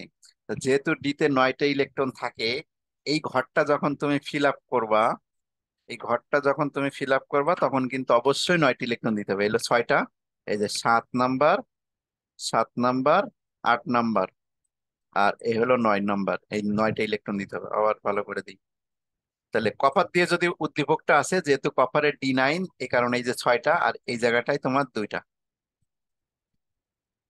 আর এখানে একটা, তাহলে এই 9টা দিতে হবে। কেন 9টা? কারণ এটা আমাদের আসছে হলো কপার দিয়ে, কপার দিয়ে আসলে তুমি 9টা দিবা। আচ্ছা, যদি তোমার এফিসিয়েন্ট 6, এফিসিয়েন্ট 6, এফিসিয়েন্ট 6 3- দিয়ে উদ্দীপক আসে, এটা রঙিন কেন? 3- দিয়ে যদি আসে, তাহলে 3- দিয়ে যদি আসে উদ্দীপক, তখন আয়রনের জারণ মান কিন্তু 3+, আয়রনের জারণ মান তখন হবে Fe3+। Fe3+ যদি হয়, তখন তুমি কয়টি ইলেকট্রন দিবা? তখন এখানে কিন্তু 5টি ইলেকট্রন থাকবে। তখন এই ঘরের মধ্যে তোমার রাখতে হবে কয়টা?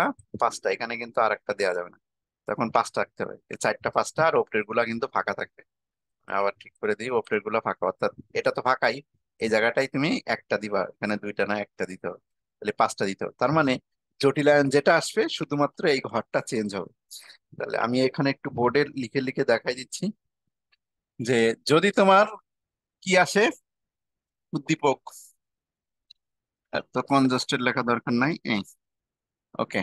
তাহলে এই জায়গাটায় হলো আমাদের, যদি পরীক্ষাতে Fe(CN6)4- আসে, তো এই 4- এর মধ্যে আয়রনের জারণ মানটা দেখে নাও কত।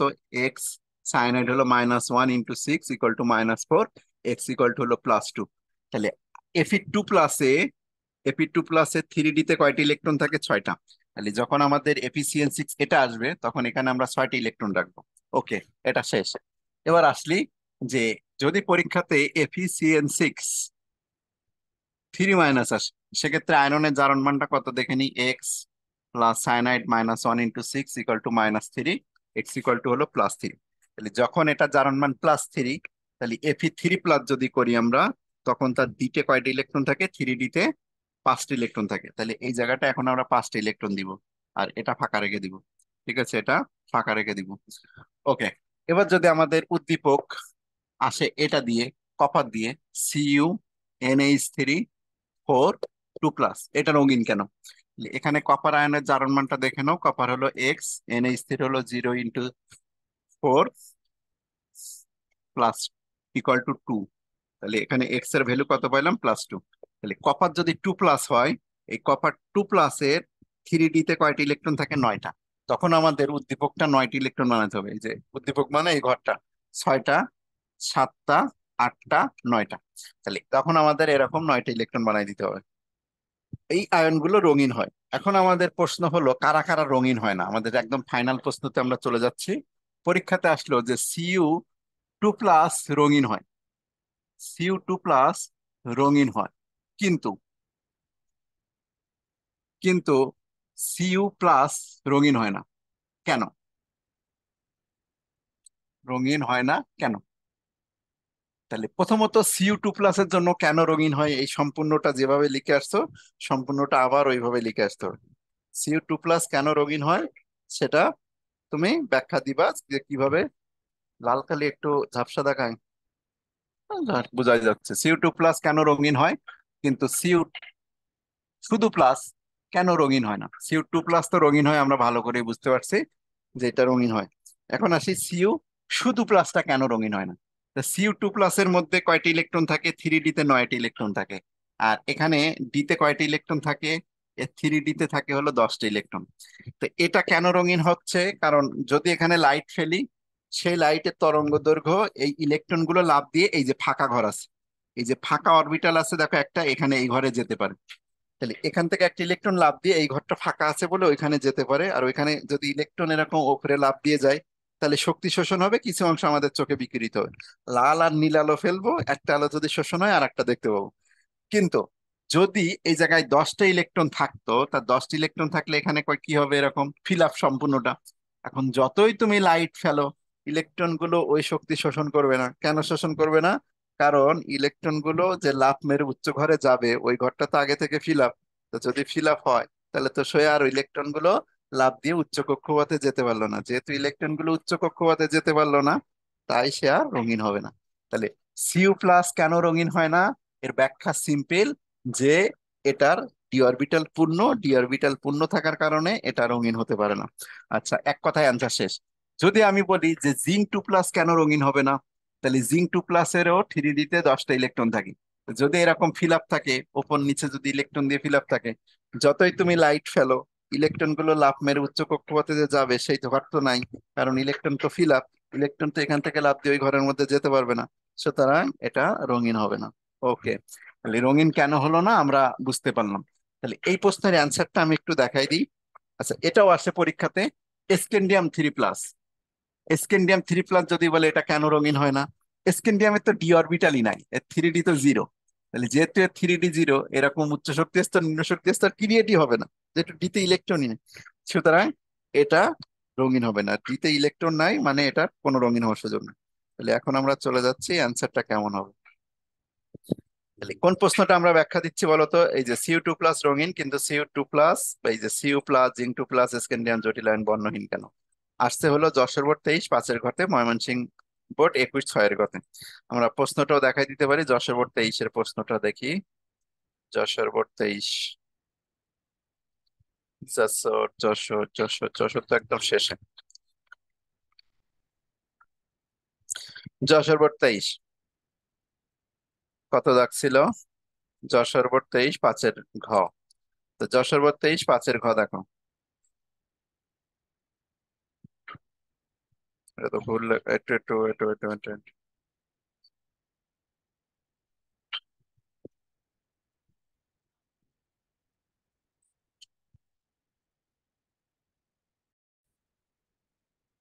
আচ্ছা, এই জায়গাটা একটু সমস্যা। এটা জেবি হবে না, এটা হবে এসবি, সিলেট বোর্ড হবে। আমি আবার বলি, এটা একটু কারেকশন করতে হবে, মানে প্রিন্টিং মিস্টেক হয়ে গেছে, এটা খুঁজতে সময় লাগছে। এটা সিলেট বোর্ড 23 হবে, হ্যাঁ। আমি ঠিক করে দিচ্ছি একটু পরে। এরকম দুই একটা ভুল হতেই পারবে, সমস্যা নেই। তাহলে সিলেট বোর্ড 23-এর 5-এর ঘ প্রশ্নটা দেখতে হবে আমাদের। সিলেট বোর্ড 23/5-এর ঘ। সিলেট বোর্ড, যশোর হবে না, এটা সিলেট হবে। না, আগের পেজের তো ওই জন্য টাকা ভুলে গেছে। দেখো এই জায়গাটায় বলছে কি, এই যে 5-এর ঘ, উদ্দীপকের এই যৌগটি রঙিন যৌগ গঠন করে। এই যৌগটা কি? এই যৌগটা হলো এই যে কপার। আর কিন্তু বি যৌগটা রঙিন যৌগ গঠন করে না, বিটা হলো কি তোমার জিঙ্ক। তাহলে এই যে প্রশ্নটা আমি ব্যাখ্যা দিলাম যে কপার রঙিন হলো স্ক্যান্ডিয়াম কপার প্লাস, এই যে zinc 2+, zinc 2+ oblique copper plus এগুলো হলো তোমার রঙিন যৌগ গঠন করে না। তো এই প্রশ্নটার অ্যান্সার কিন্তু সম্পূর্ণ ওটাই। এর ব্যাখ্যাটা কিভাবে দিতে হবে আমি অ্যান্সারটা দেখাই দিই। অ্যান্সারটা দেখাই দিলে হয়ে যাবে।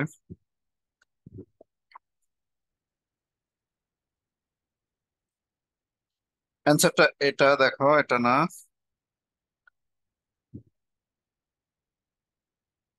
প্রশ্ন এটা।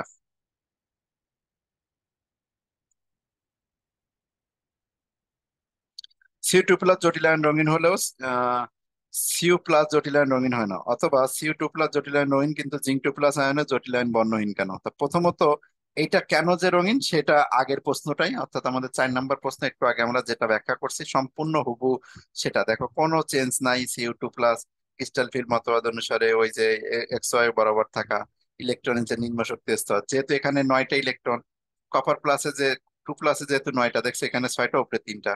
তারপরে এই যে নন ডিজেনারেটেড অবস্থা, মানে কোনো চেঞ্জ নাই, আগের মতো একদম হুবহু কপারের জন্য সেম লিখে আসতে হবে।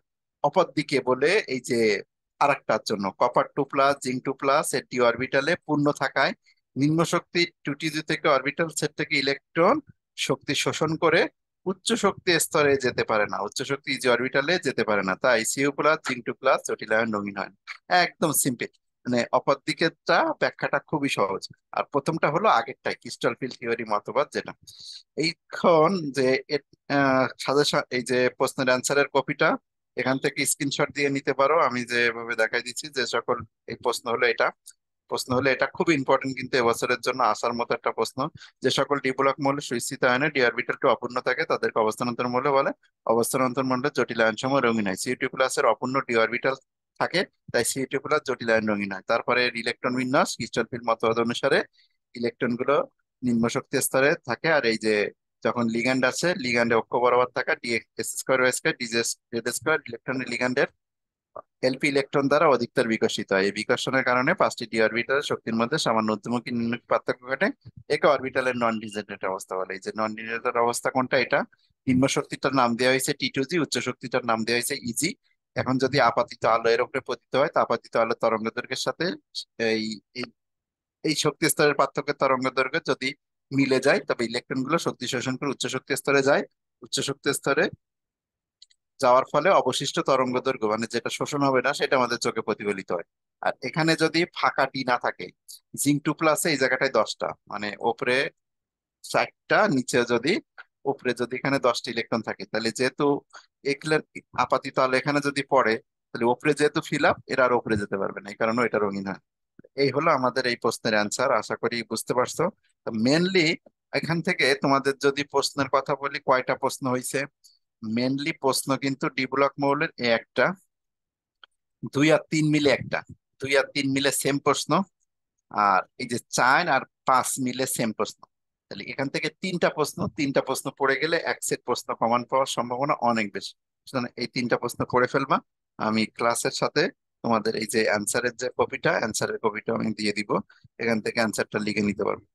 ওকে, আল্লাহ হাফেজ, আজকের মতো ছুটি, ডি ব্লক শেষ। নেক্সট ক্লাসে আমি SR P ব্লক নিয়ে একটু কথা বলবো, যেহেতু S ব্লক P ব্লক মডেলের এই যে 5টা প্রশ্ন, এটারও একটা অ্যান্সারের কপি তোমাদের দিয়ে দিব। তাহলে SR P ব্লক নিয়ে কথা বললে, এই চ্যাপ্টার মোটামুটি এই প্রশ্নগুলো পড়ানো হয় না আগে কখনো, এই জন্য এইগুলো আগে পড়াই হচ্ছে। ওকে, আজকের মতো তোমাদের ক্লাস ছুটি। আল্লাহ হাফেজ।